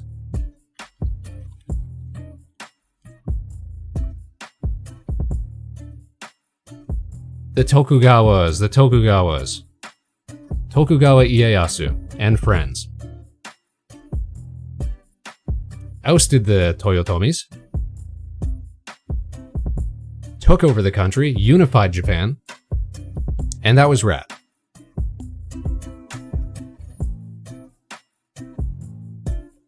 For about half of the country that wasn't fighting on the other side. Also, how are you doing, Soul? Good to see you. We're talking history at the moment because I read a book.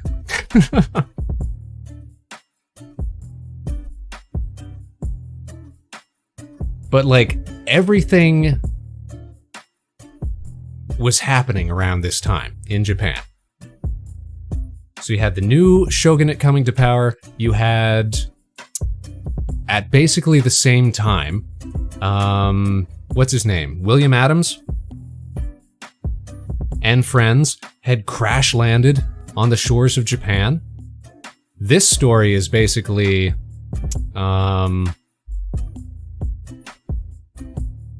Like if you've ever seen Shogun, either the like 1980s version or the recent version, or read the novel, this is basically the story of William Adams.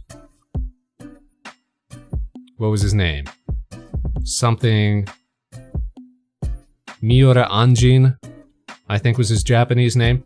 Anyways, English, Dutch trader who washes up on Japanese shores and ends up being an advisor to the Tokugawas, building ships for them and what have you. You know, they're real keen to modernize and what have you. At the same time, on the western end of Japan, in Nagasaki, for years now, there have been the Portuguese and the Spanish and like Catholics out of New Spain. New Spain had expanded into South America. It had expanded as far as like the Philippines and Macau and what have you. So they were in Asia and they were up to shenanigans and what have you, and they were proselytizing throughout Japan as well. Now, enter the envoy. So you've got the new Tokugawa shogunate. One of Tokugawa's strongest supporters, not in the sense of loyalty, but in the sense of manpower, is Masamune Date Masamune. Date Masamune, the Date clan, in Sendai and surrounding areas. That's where Spaceman was. When I was living in Japan, I was living in Sendai. That's where the Date are. That's their home base. Really nice city, one of the biggest cities in northern Japan, if not the biggest. And Date Masamune gets it in his mind to send an envoy on behalf of Japan to the, if not directly, but to Rome, basically. We're going to send Japanese to Rome, all the way to see the Pope, basically. Try to establish communications and good relations with this Catholic power that is springing up in Asia.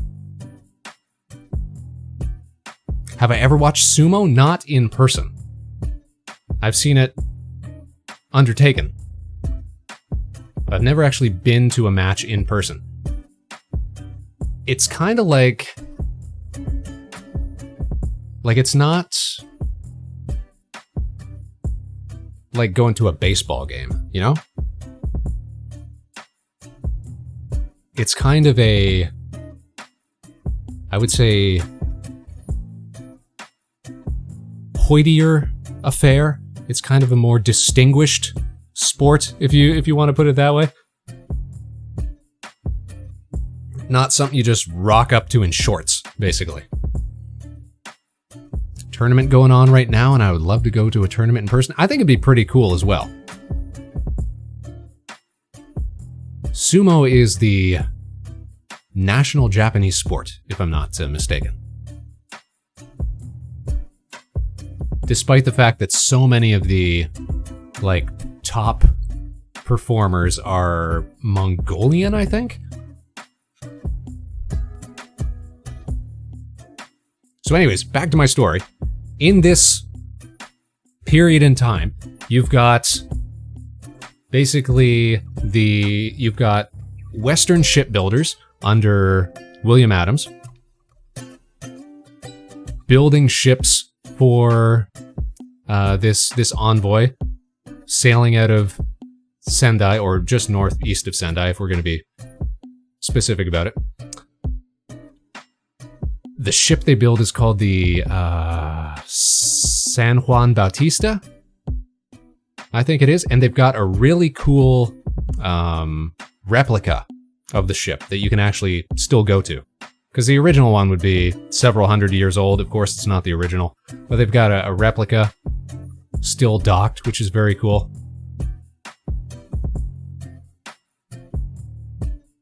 And there's always been this sort of mystery surrounding Date Masamune and his intentions for the mission.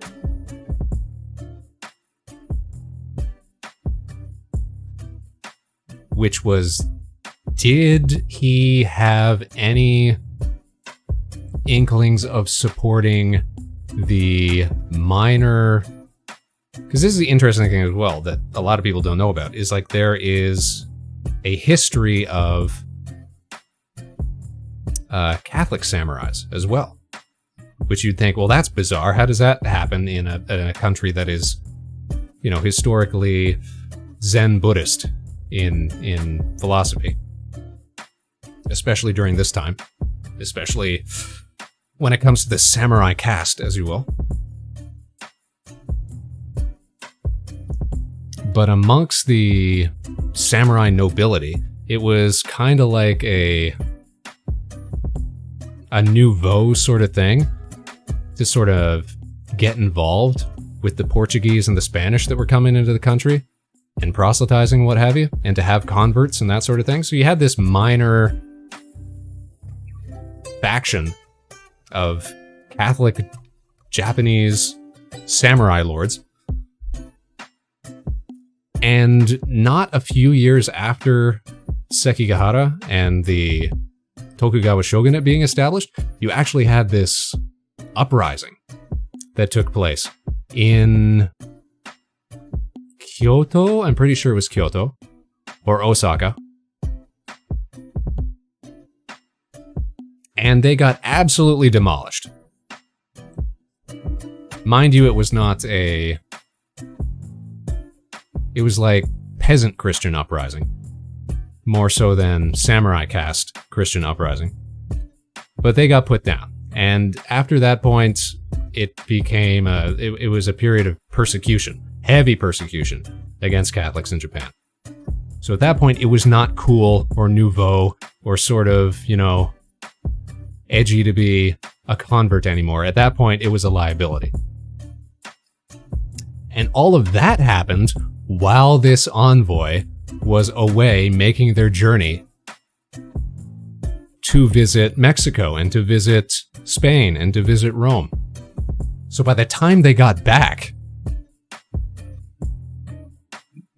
Date Masamune and everybody who had put together this envoy in the first place, they wanted nothing to do with it anymore. So any sort of deals or treaties or anything like that might have been worked out or might have been, you know, running around Masamune's mind, be like, all right, we're going to establish, you know, some alliances for our own benefit, something like that. Because there was always this inkling, always this suspicion that he might have had designs of his own for Japan. And it is always sort of said that if Masamune had been born like 20 years earlier, that he probably could have taken Japan for himself. To the point that during the Battle of Sekigahara, Date Masamune was not permitted to be there. He was sent up north on the suspicion that, you never know, he might have switched sides at the 11th hour. Because historically, the man had been a vassal of the Toyotomi. He had been a vassal of the Tokugawa. Who knows where his allegiances lied?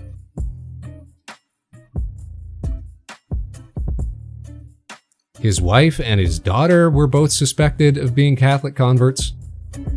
There's some suspicion that he might have been, at least, what's the word?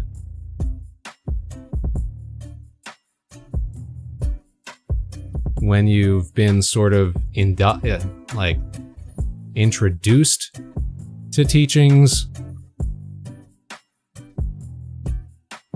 He was not a convert himself, but he was certainly getting involved. Yeah, it's just an interesting part of Japanese history. This little, that often gets forgotten about, this little envoy to New Spain, and this whole European tour that happens. But anyways, this novel that I was reading is based on the accounts of the samurai who led the delegation. And so it is a semi-historical retelling of events. And it's a pretty good read, Definitely couldn't show up and sit down for 9 hours though, so I might just not have to not do that. Is it really that long? Sheesh.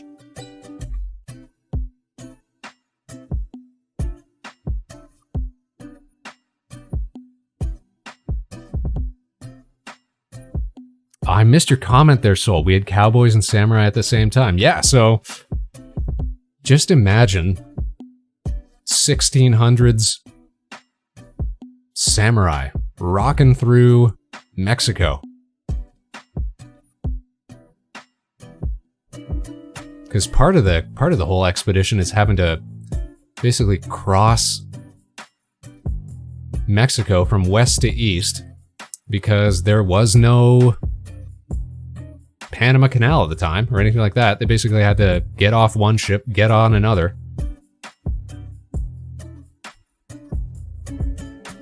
And yeah, Soul brings up a great point. Historically, during like the 1800s, you got like samurai and cowboys rocking around at the same time.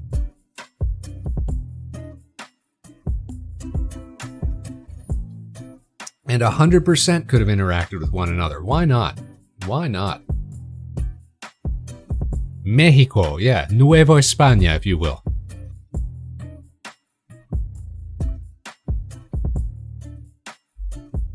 Lol, Mexico. Good gab session, you guys. Good rants.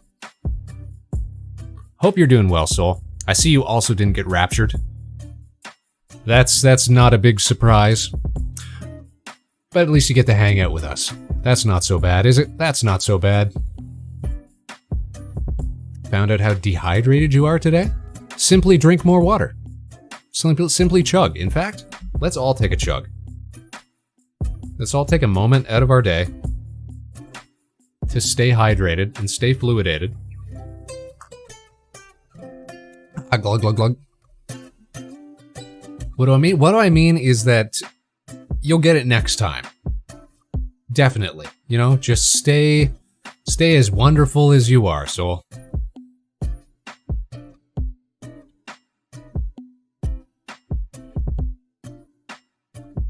Already drinking? You're ahead of the curve then, Ghost. Alright, check it out, you guys. We're going back to the desk because we're gonna have to take an ad break. I've exhausted all of my snooze buttons. We're gonna take an ad break. And when we come back, we're gonna continue to be, oh my goodness, oh my gosh. It's almost been 2 hours. I wore a full hazmat suit in 100-degree weather. I was sweating very hard. My heartbeat was increasing. Simply don't. Simply make better life choices. Texting me from the other side. I didn't know they let you take phones with you. I didn't know they let you take carry-on baggage. I'll let you know. I'll let you know when I clock in. You should complain to your superiors, Soul. You can't be working for the man, working for the government.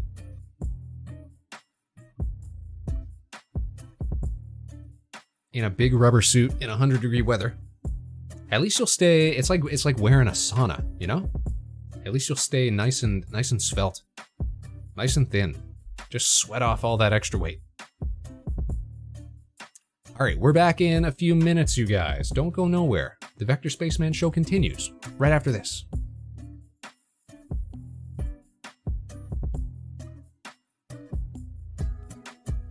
And we run into ads.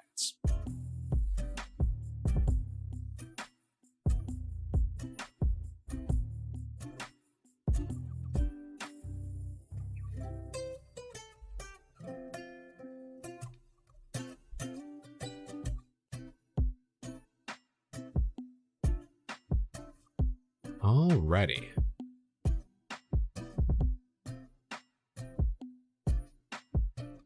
Everybody's got a few minutes to get more drinks, get more snacks,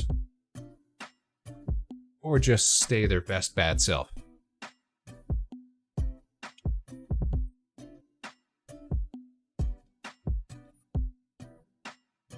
We are trying out a brand new energy drink tonight. It's from a brand called Rockstar. Black Cherry. Tastes very, very good. But it's pretty dense in calories. And it's got 69% of my daily recommended sugars. I wonder if that was on purpose.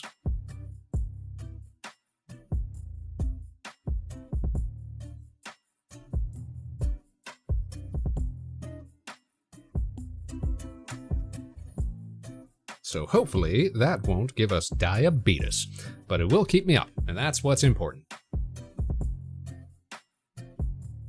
All right, here's the plan. We get back from ads.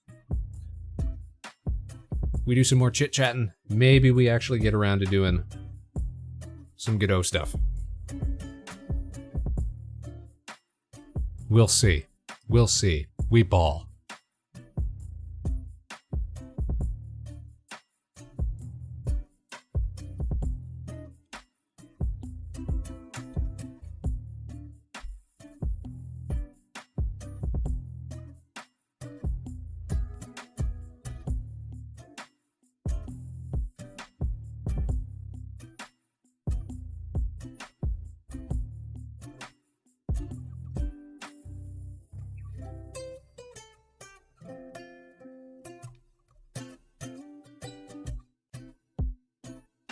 "30 seconds, folks. 30 seconds.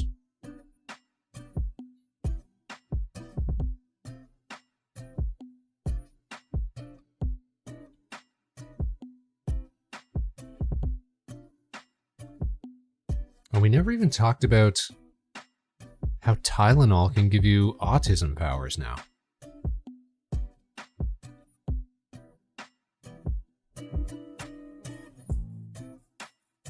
Who knew it was that easy?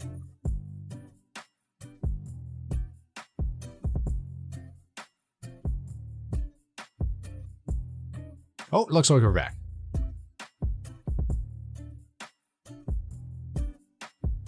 Everybody get some drink. Everybody go to the bathroom. It was your once-a-year training, Soul? Well, I hope you're all certified now. Certified for hazmat shenanigans.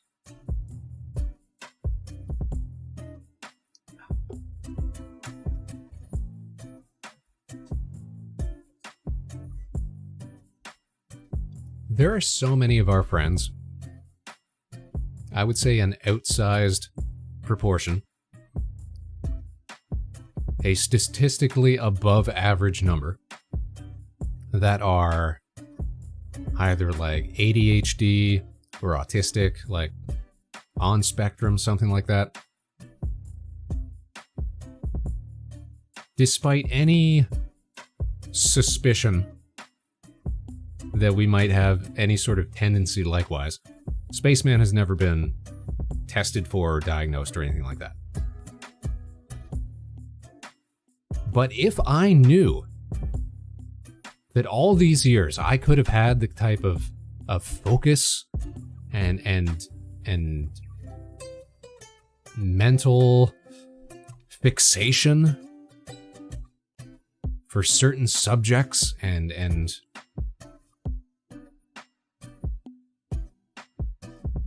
very niche, esoteric, obsessive sort of interests, and all I had to do was just chug some Tylenol,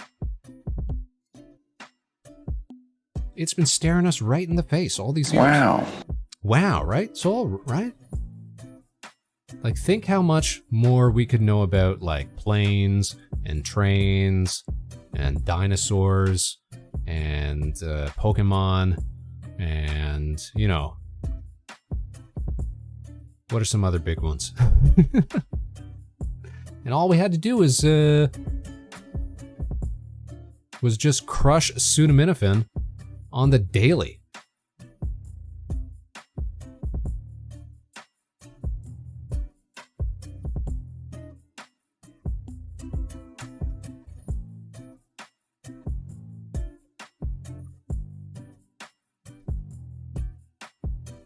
I've seen people saying like, oh, Johnson & Johnson ought to like sue the government. That sort of thing. I don't know if anything will come of that, but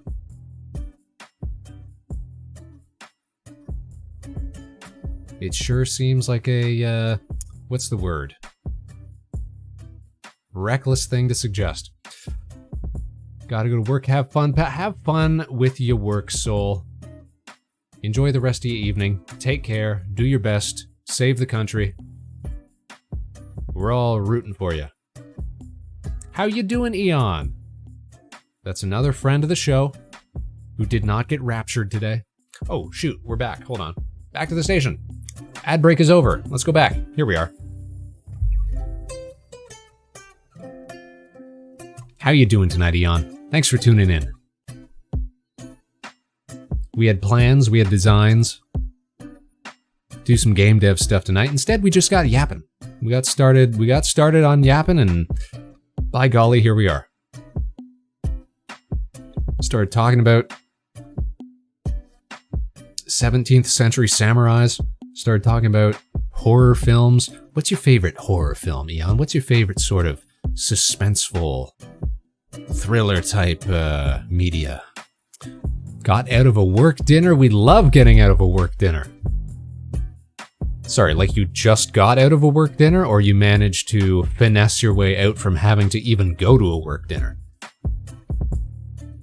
Because that latter one's even better. Never been officially tested, but I had a neighbor who worked with people on the spectrum, and he said he was pretty sure I had something after some of our talks. Like, I've thought before about, like, trying some friends, like, dextroamphetamines, like, what they use for treating ADHD, see if it would have any effect, you know? Because there's been times when I feel like, you know, I've had trouble focusing. I've had, like, comorbid symptoms and what have you. But it's also something that I feel like I wouldn't want to be tested for. There's some things that, as bad as it sounds, like there's some things that I feel like aren't great to have on a medical record. You know what I mean? Dinner was free because work paid for it, but work dinners are not fun. I know, that's the thing, right? It's a give and pull. What's your favorite samurai-themed horror film that was written by a guy who was raptured and had his pets insured? Yes, excellent question. That's been the theme of tonight. If we could distill it all into one question, one hyper-specific Tylenol chugging question, that's the one.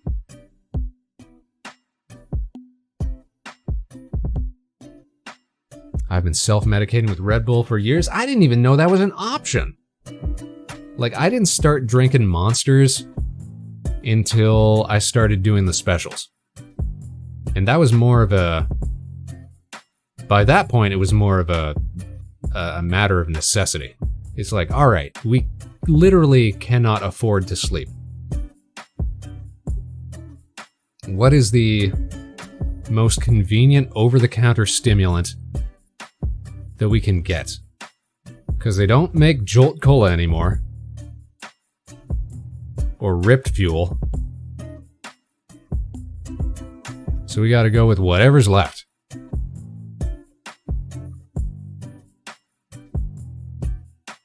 Honestly though, some of the best dinners I've ever had have been work dinners.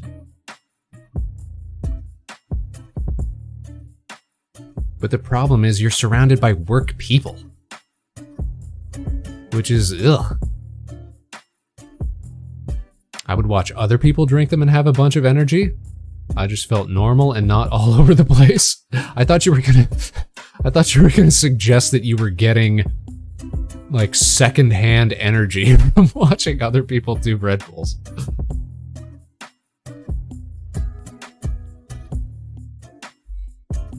I just felt normal, not all over the place. So, for whatever reason, like, for me, caffeine is like Or maybe it's some other ingredient that's in these drinks. Because I can drink like a Coke or whatever, and that doesn't throw me off or whatever, but that's comparatively not as much caffeine. I think it's the fact that on the daily, we don't drink like coffee or anything like that. So we've not had years of exposure and tolerance building up, you know? So when we do actually drink one of these things, or even like a boba tea, like I'll drink a boba tea and that'll keep me up all night. Just because it's a big rush of caffeine that we're not used to.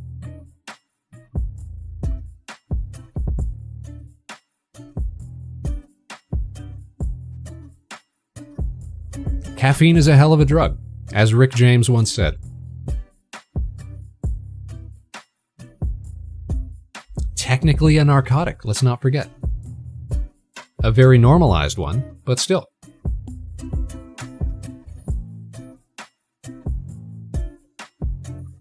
I remember I tried coffee once in like 8th grade. It was like, yuck. And that was it. No thank you. And so I just managed to stay, you know, self-propelled. It's just my internal joie de vivre, if you will. I can drink an 8-ounce Red Bull at lunch and fall asleep in my chair. Couldn't be me. Literally couldn't be me. I remember the height of my caffeination had to be when I was in like high school. I think I took 2 Jolt Cola battery cans over the course of a day, like one single day. I could like feel my eyes vibrating in their sockets. I go to a cafe almost every day to work on my book since I get distracted at home. You know what? That's so real though. Like there's something about just being in your normal space that keeps you from getting work done.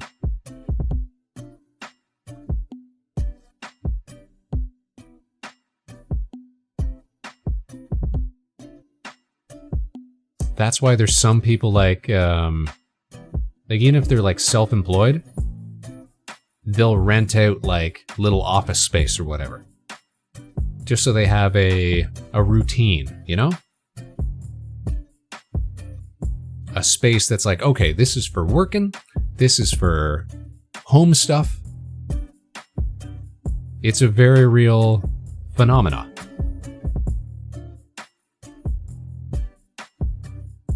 I kind of wonder if that would help us as well, get more of our work done. Regrettably, though, I can't really be lugging the space PC all over town. We'd look pretty silly with a multi-monitor setup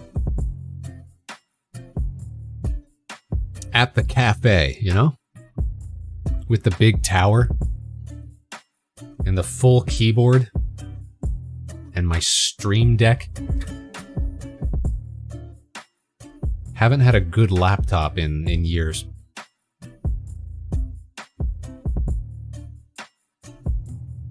Hoping to get a place with an office soon, so I stop spending so much on coffee. We spend a little less on coffee, a lot more on rent or coverage for a bigger place. You gotta weigh the pros and cons, right?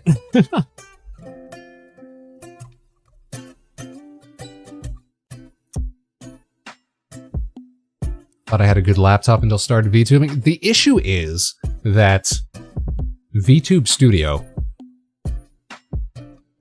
is a poorly optimized piece of trash software, which regrettably does not have any strong alternative. It works very well if you can get it to work.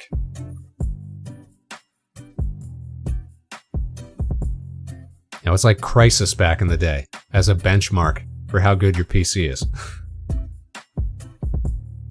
It's like, yeah, this looks great if you can afford to get it running.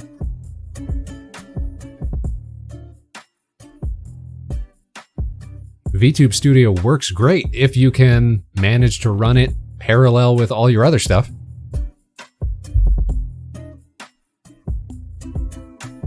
Like even the Spaceman model, which is not a very intricate piece of live 2D creation. That doesn't matter to VTube Studio. It still stays chugging along, and I remember when we had the last Vector Space PC, that it was a struggle sometimes to run games and VTube Studio at the same time. Thankfully, that's not been a problem since we've upgraded over the past couple years, but at the same time, it's not like we play very taxing games or what have you. So we kind of make it up on the back end in that regard.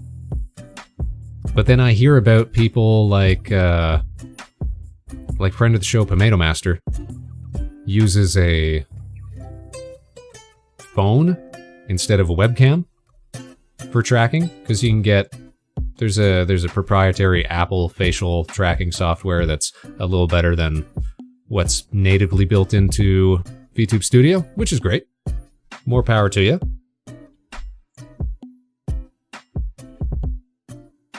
But that trying to run the VTube Studio software on the phone even heats it up.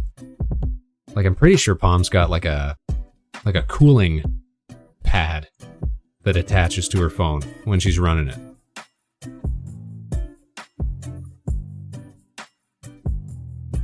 Like, why would any software necessitate that? Or have reason for that? Just run... It's just facial tracking. It shouldn't be so complex. This has been Vector Spaceman complaining about stuff. Apparently shooting laser beams at your face is good for face tracking. It's good for face tracking. It's good for exfoliating. It's good for removing small hairs.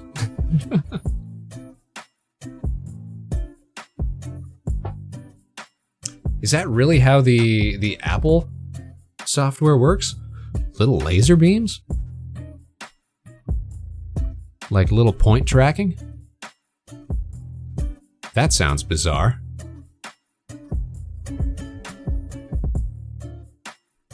Infrared lasers. Wow.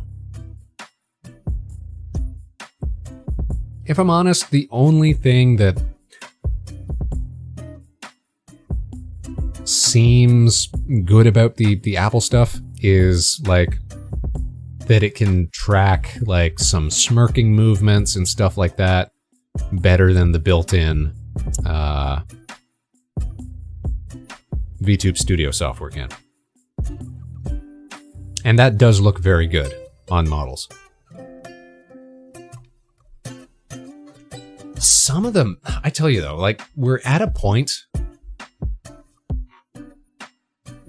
where some of the models that I'm seeing people work on these days, you feel like saying to these people, just do 3D. Like, just learn to do 3D. The amount of work that some people are putting into capturing such... How to describe it?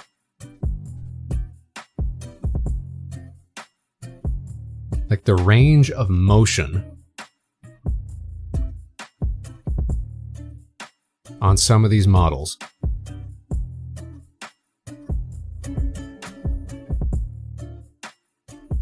and the in-depth design.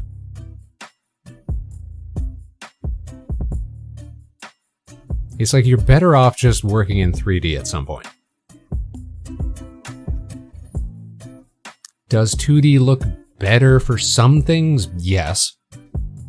But when you're basically... They're basically trying to get full motion body tracking in a two... Like, the amount of work you're putting into it can't be worth it. Can't be worth it. when you think about the amount of additional effort that it would take to make any sort of change at that point. Any sort of addition, like a new outfit, like a new feature. You know what I mean? You can't twerk in VR chat with a 2D model. You're absolutely right, Robo. We should all be going 3D at some point. Even I feel like that way. The Vector Spaceman 3D model has been a dream for years now. One of these days, we'll get to it. Maybe that'll be part of our October push, you know? My friend makes her own 3D models, didn't even bother with the Live 2D. Live 2D is it's great software and it looks fantastic when it's being used for a specific purpose. I feel like VTubing is perhaps not the intended purpose for Live 2D software. Live 2D works great for animation, for games, for that sort of thing. It falls apart a little bit when we are kind of limited by facial tracking on the fly, that sort of thing. Like, if I could, like, for example, this is a great example, like mouth tracking, what have you. It all, even the best models always kind of look very floaty and delayed when it comes to mouth tracking, because of course they are. You can't get the exact proper mouth shape keyframes that you want to sort of sell that you're speaking,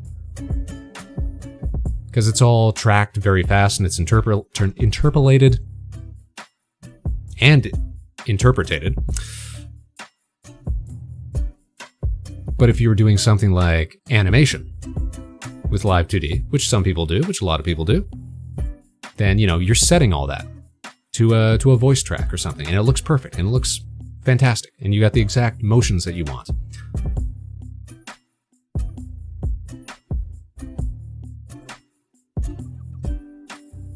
And that's always been, like, as much as we talk about it, that's always been one of the, like, forks in the road when it comes to, well, what do we do next for the Spaceman and Friends project, right? Do we go full custom-made Live 2D models for everybody that we can manipulate on the fly for exactly the purposes that we need? Or do we just commit to 3D because it's so much easier to get dynamic with, you know? Whatever angle you want, whatever pose you want, that sort of thing.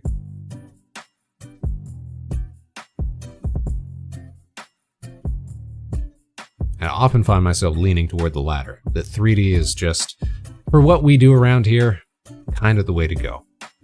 Especially since it's more feasible nowadays to affect like a cartoony style, even in 3D. You can't twerk in VR chat with a 2D model. I can retexture things anytime without needing to re-rig the entire model in mere hours. That's a bonus. That's a plus. If we were 3D, we could finally see what the back of Spaceman's helmet looks like. If we were 3D, we could take off the jacket whenever we wanted to. If we were 3D, we could, I don't know, move my arms around a little more.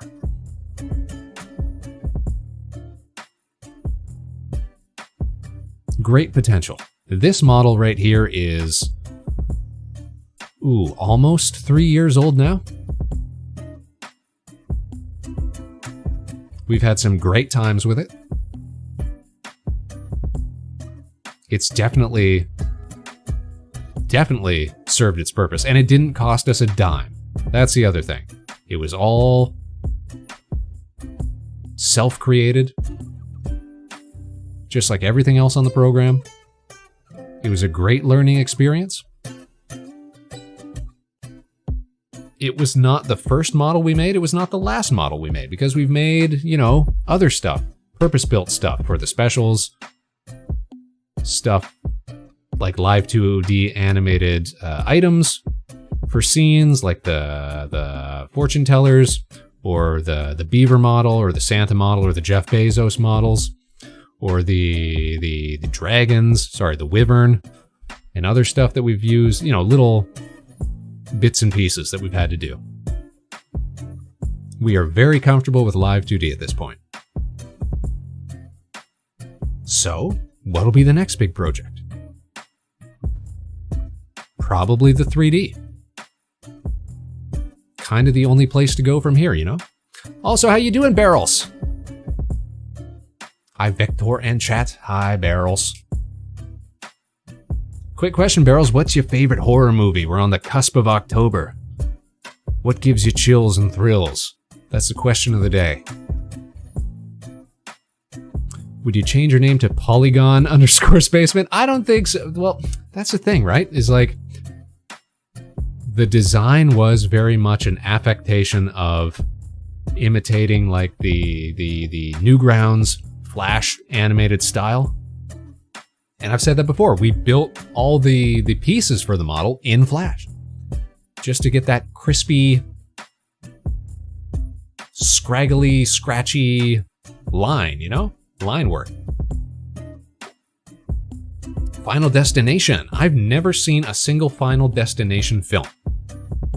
That is a series that I'm completely unfamiliar with, except by reputation. I know it's a film where terrible accidents happen to people.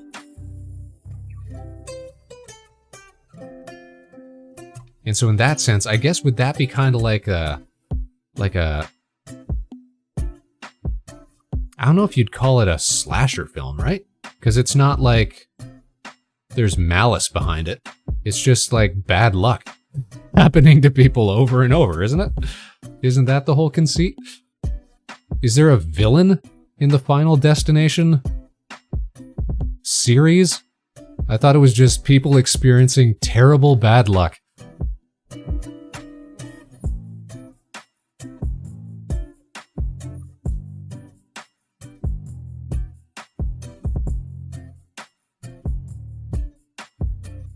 A curse, okay. So perhaps a wizard did it.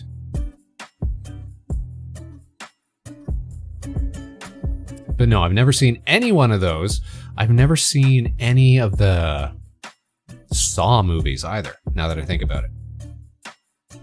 But you just see like a bit of pop culture reference and you get it. There's a guy and he makes traps and people got to escape. It's the absolute worst kind of escape room. Generational curse,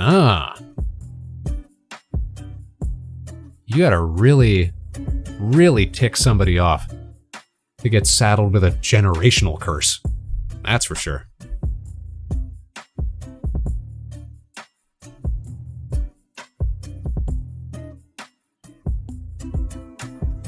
But no, Robo, I think we'd probably still keep calling ourselves Vector Spaceman.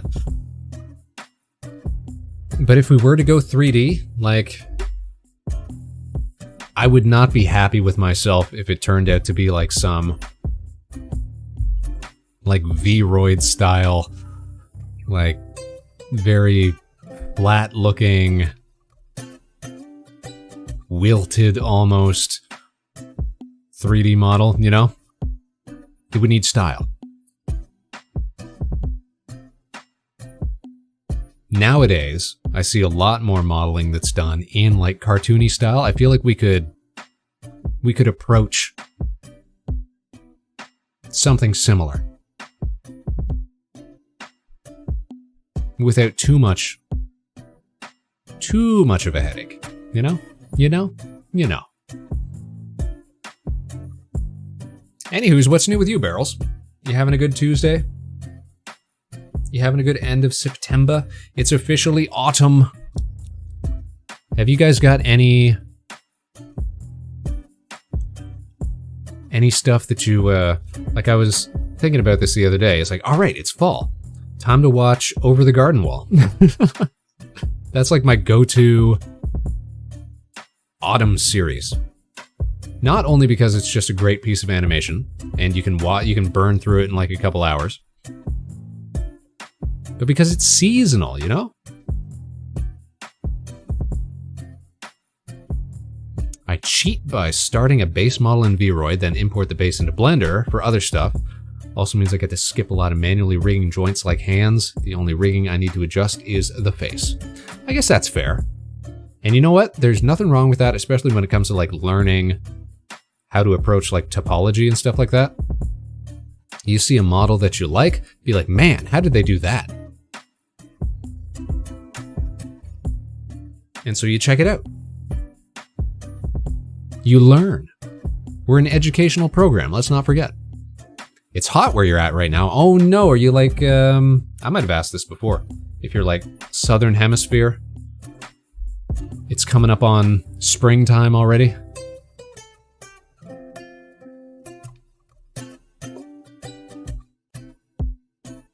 Over the Garden Wall is so good. It's so good. Anybody who's not seen it, I recommend it. It stars Elijah Wood, aka Mr. Frodo Baggins, in one of the main voiceover roles. It's got Doc Brown in it as another one of the main voice cast. Robo, you won't regret it. And here's the thing. It's like a 6 or 8 episode animated series, but they're like 10, 15 minutes each. You can burn through it in a couple hours. You can burn through it in an afternoon.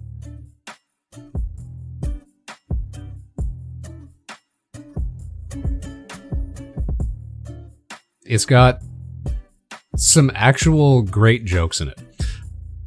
I'm a big fan. I'm a big fan. I think it's worth watching every year.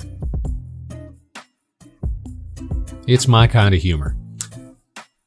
Oh, just a random heat wave goes away. We're getting like a series of thunderstorms this week. It's real rainy, it's real wild up here in Space Canada.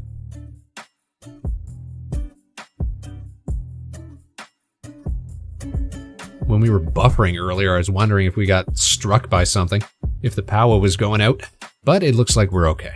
It looks like we're staying steady.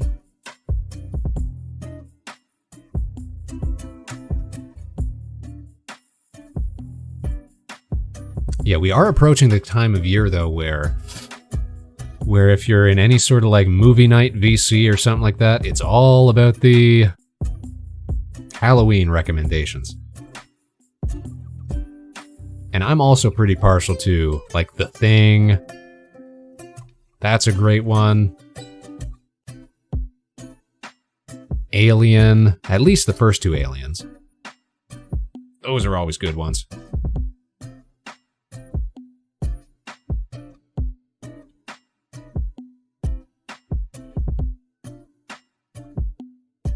Yep, true. It's the same thing as like, soon as December hits, it's always, all right, Christmas movie times. And somebody's going to bring up Die Hard, and you gotta, it's like, have that whole discussion. It's like, listen, we do this once a week. We're not going to burn through Die Hard again. How about horror games? Interesting. So I don't play a lot of horror games because I get scared. Or at least growing up, I didn't play a lot of horror games. It's like, I don't want to feel unease.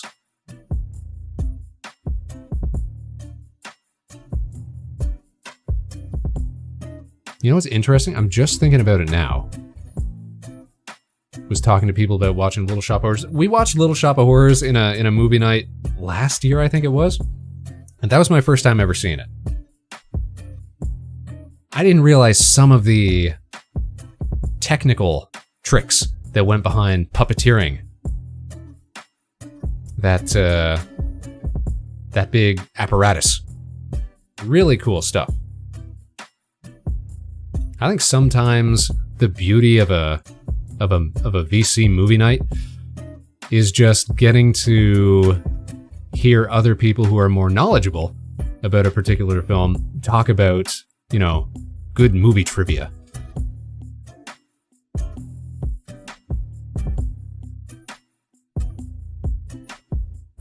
If you live in a place with actual seasons, I will highly recommend sitting under a tree with a book and a pumpkin spice latte. Very seasonal. Shaun of the Dead's a good one. Last year, I think we also watched, Something in Tucker versus Evil? Dave and Tucker versus Evil? Something in Tucker versus Evil. It's got, what's his name? The fella who does all those voiceovers.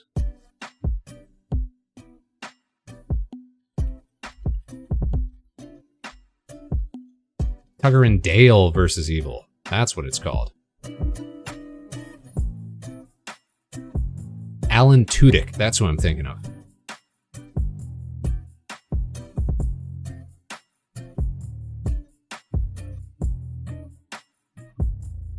I like the Resident Evil CGI movies, although it's not too much horror. The Resident Evil CGI movies. I didn't even know there were Resident Evil movies. Or sorry, I knew there were the Resident Evil movies. I didn't know there were CGI movies. Are the Resident Evil movies like...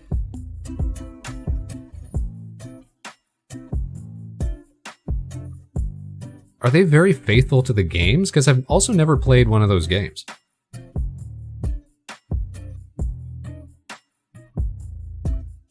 But I've seen like one or two of the movies on like DVD. And I've always felt this can't be what the games are like. Like, this seems very divorced from my limited understanding of what Resident Evil is about. No, not really? Okay. Oh, but I was saying, when you were asking about horror games, so growing up, like, this might have been my first experience with like the unease of horror.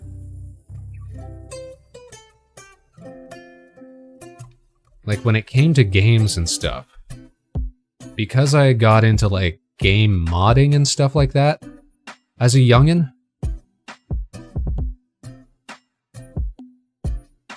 I very early on got to experience this sort of unease that comes with like being out of bounds in games and like seeing assets and stuff where they shouldn't be. And for some reason, like, to compare like an unease of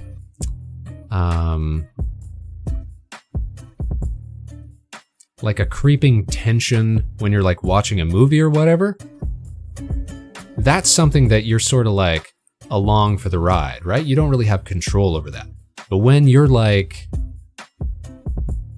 maneuvering around a void in a game, there's something about having the control and sort of like directing your own experience with it that feels much more, I guess, connected to what's going on. It's a hard thing to describe. But it's why I've never really liked horror games, I think.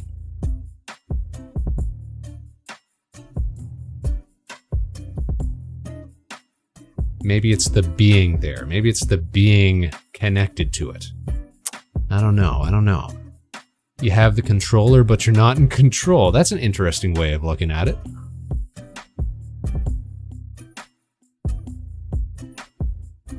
But I remember like doing game mods and stuff like that, and like even something as simple as like spawning in like an enemy that should not be in this area. Seeing them just in an idle state, not moving around, stuff like that, just always felt bizarre, always felt creepy. Anything out of the ordinary, anything in a game where you're able to like move around and observe, you almost don't want to get too close. You almost don't, because, I don't know, it almost felt like What could happen? That just sounds like every Bennett Foddy game. Is that the... Bennett Foddy is like the climbing games. I heard a great word for describing that genre. Like rage games. Getting over it, yeah, stuff like that. I can see that though, like propelling yourself. Like with getting over it specifically, it's like the higher you get, the more isolated you become.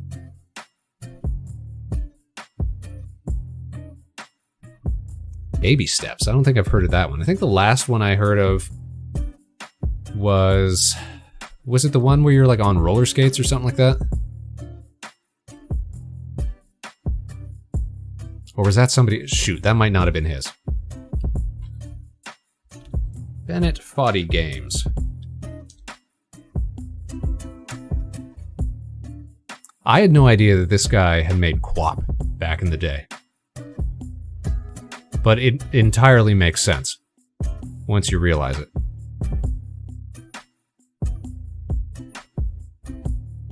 Okay, yeah, I don't know which game I was thinking of his then. I guess the last one. I guess the only ones that I really knew were Getting Over It and Quap.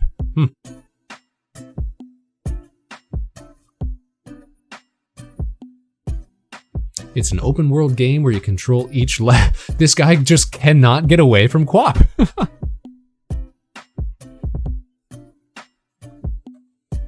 You know what's weird though? Like, I feel like that's a concept that people have been chasing forever. I remember back in... Again, Spaceman's trying very hard not to date himself here.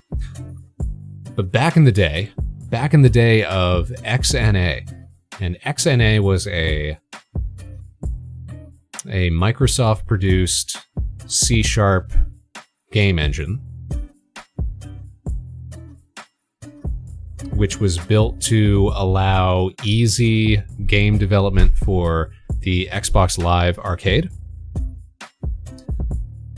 I remember tooling around with that a bit, and me and my friends had a concept where we wanted to make a game where you could use the Xbox's two control sticks, where each one would control a specific arm. And you'd have to, like, maneuver around levels and what have you by grabbing onto stuff and, like, swinging and things like that. I feel like people have been chasing the control independent limbs dream for a long time.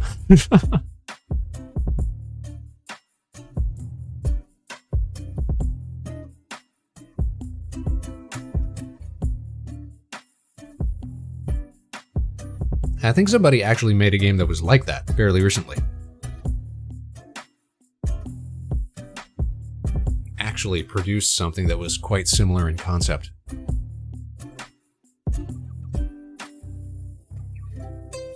And how couldn't they? It's a pretty straightforward idea.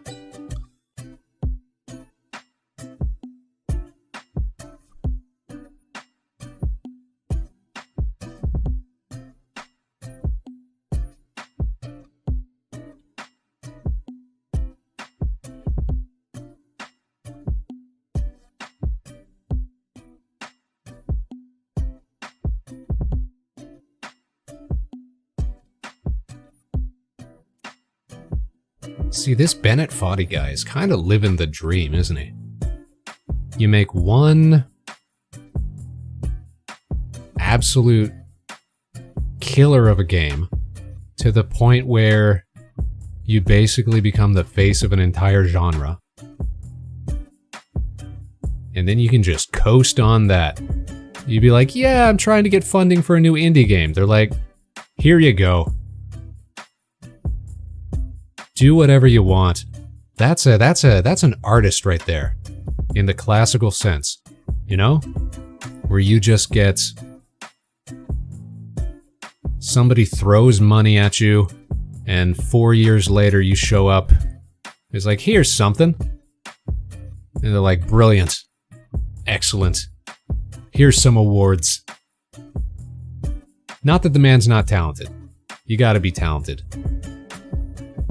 in order to reach this level of your career. Good on him. There's a game called Cyber Motion that's pretty much QWOP, but with Boston Dynamics for robots. That's very funny. The two-legged ones are like the four-legged ones. You can get even wilder with it.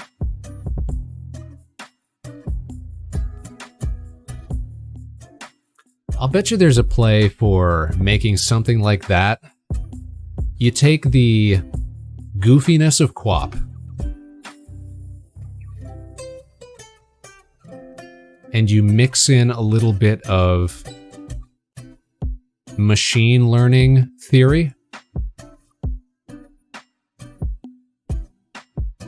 and you make it a little programming game, or like visual programming game, where you try to give your little robot different inputs and different,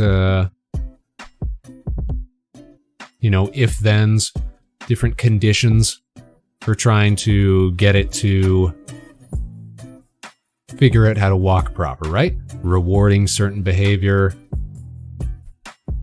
disincentivizing certain behavior.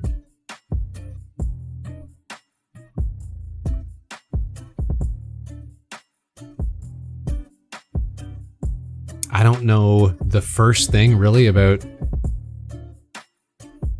machine learning as a concept. It's out of my wheelhouse, but something like that would be a good way for introducing concepts, I feel like. I'll bet you some people have made games like that already. I'll say, hey, wouldn't that be a good idea? Meanwhile, stuff like that's probably already out there. Probably already out there and killing it.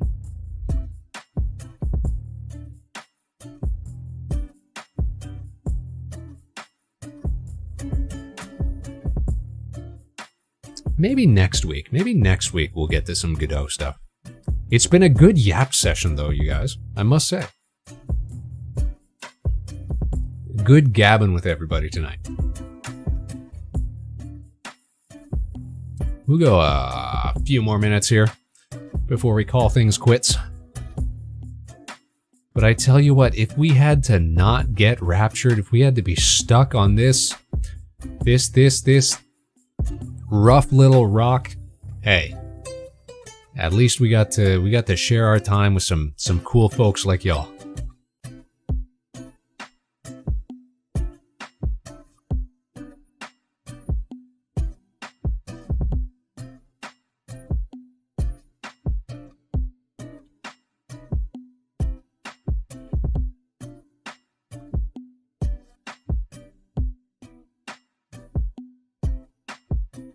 Now the only thing left to do is figure out who else is streaming tonight, so that we can raid out, because you know we gotta go say hi to some homies.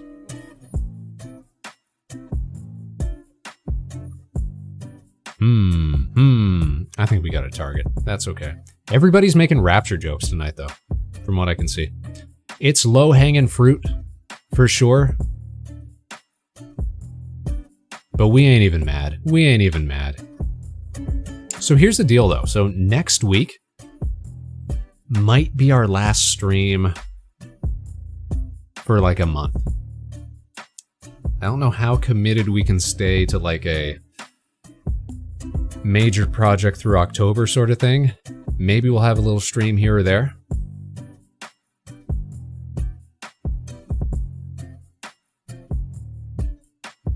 There's really no reason that we couldn't keep doing like a once a week thing, but I just don't know if we're gonna have stuff lined up to do. Suffice it to say, I guess the real point is, don't re-up subscriptions anytime between now and next week, because I don't think it's going to be worth it. I can't promise you that we're going to be around during October. Whether we're going to be working on fun little mini games,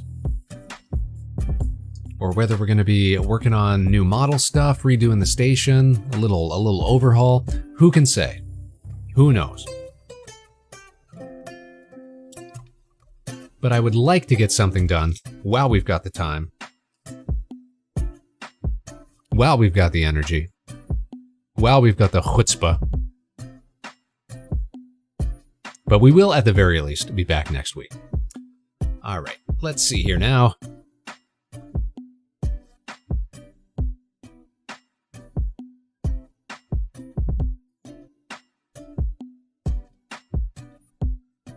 We are going to go say hi to friend of the show, Roshan Galaxy, who's watching some retro TV tonight. There's this cool little thing called, actually I think it's just called My Retro TV. It's a little web-based streaming service that like shows old footage from like 90s, 2000s TV channels and stuff like that. Shows, ads. It's basically like, you can basically like run it in the background. Just noise, you know? But it's a little time capsule. It's fun to see. And of course, Rashawn's doing some chit-chat. Rashawn just released a new model. So we're going to get to see that in action. That's great. Rashawn, of course, a wonderful friend of the show. We're going to do a shout out because we love to do shout outs. Roshan Galaxy.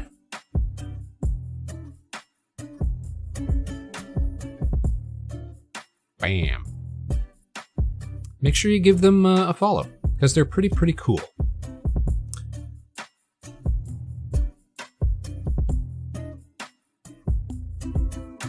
All right, let's set up that raid. Looks like we're good to go.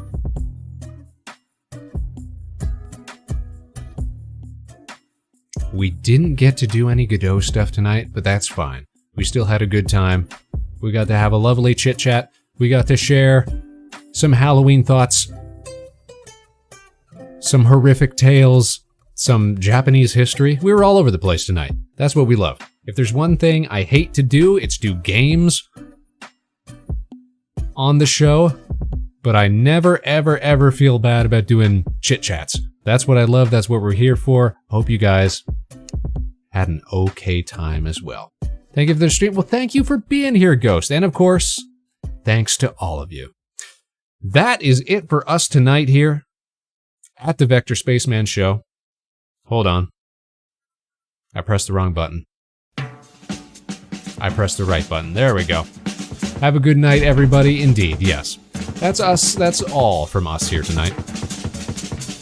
We're about to send you off on a raid. Stick around for that. Stay around for like a few minutes. Check out Rashawn. We're going to go say hello. Say some nice things. Tell him Spaceman sent you. And take off after that. You know, I'm going to do the same as well. We got to get ready for bed. These things happen, but it's always nice to raid in. This has been the Vector Spaceman Show. That's all from us here tonight, you guys. But we will be back. Same time, same place. Next week, 8 p.m. Eastern. Tuesday. Live from Harbor Station. We'll catch you on the other side, Space Cadets. And until then, of course, no matter what life throws your way, good luck and Godspeed. Stick around for that raid. We're going to go check out some cool, old-schooly TV stuff. It's going to be rad. It's going to be great. It's going to be grand. And we'll see you guys real soon. Good night, everybody. So long. Bye-bye.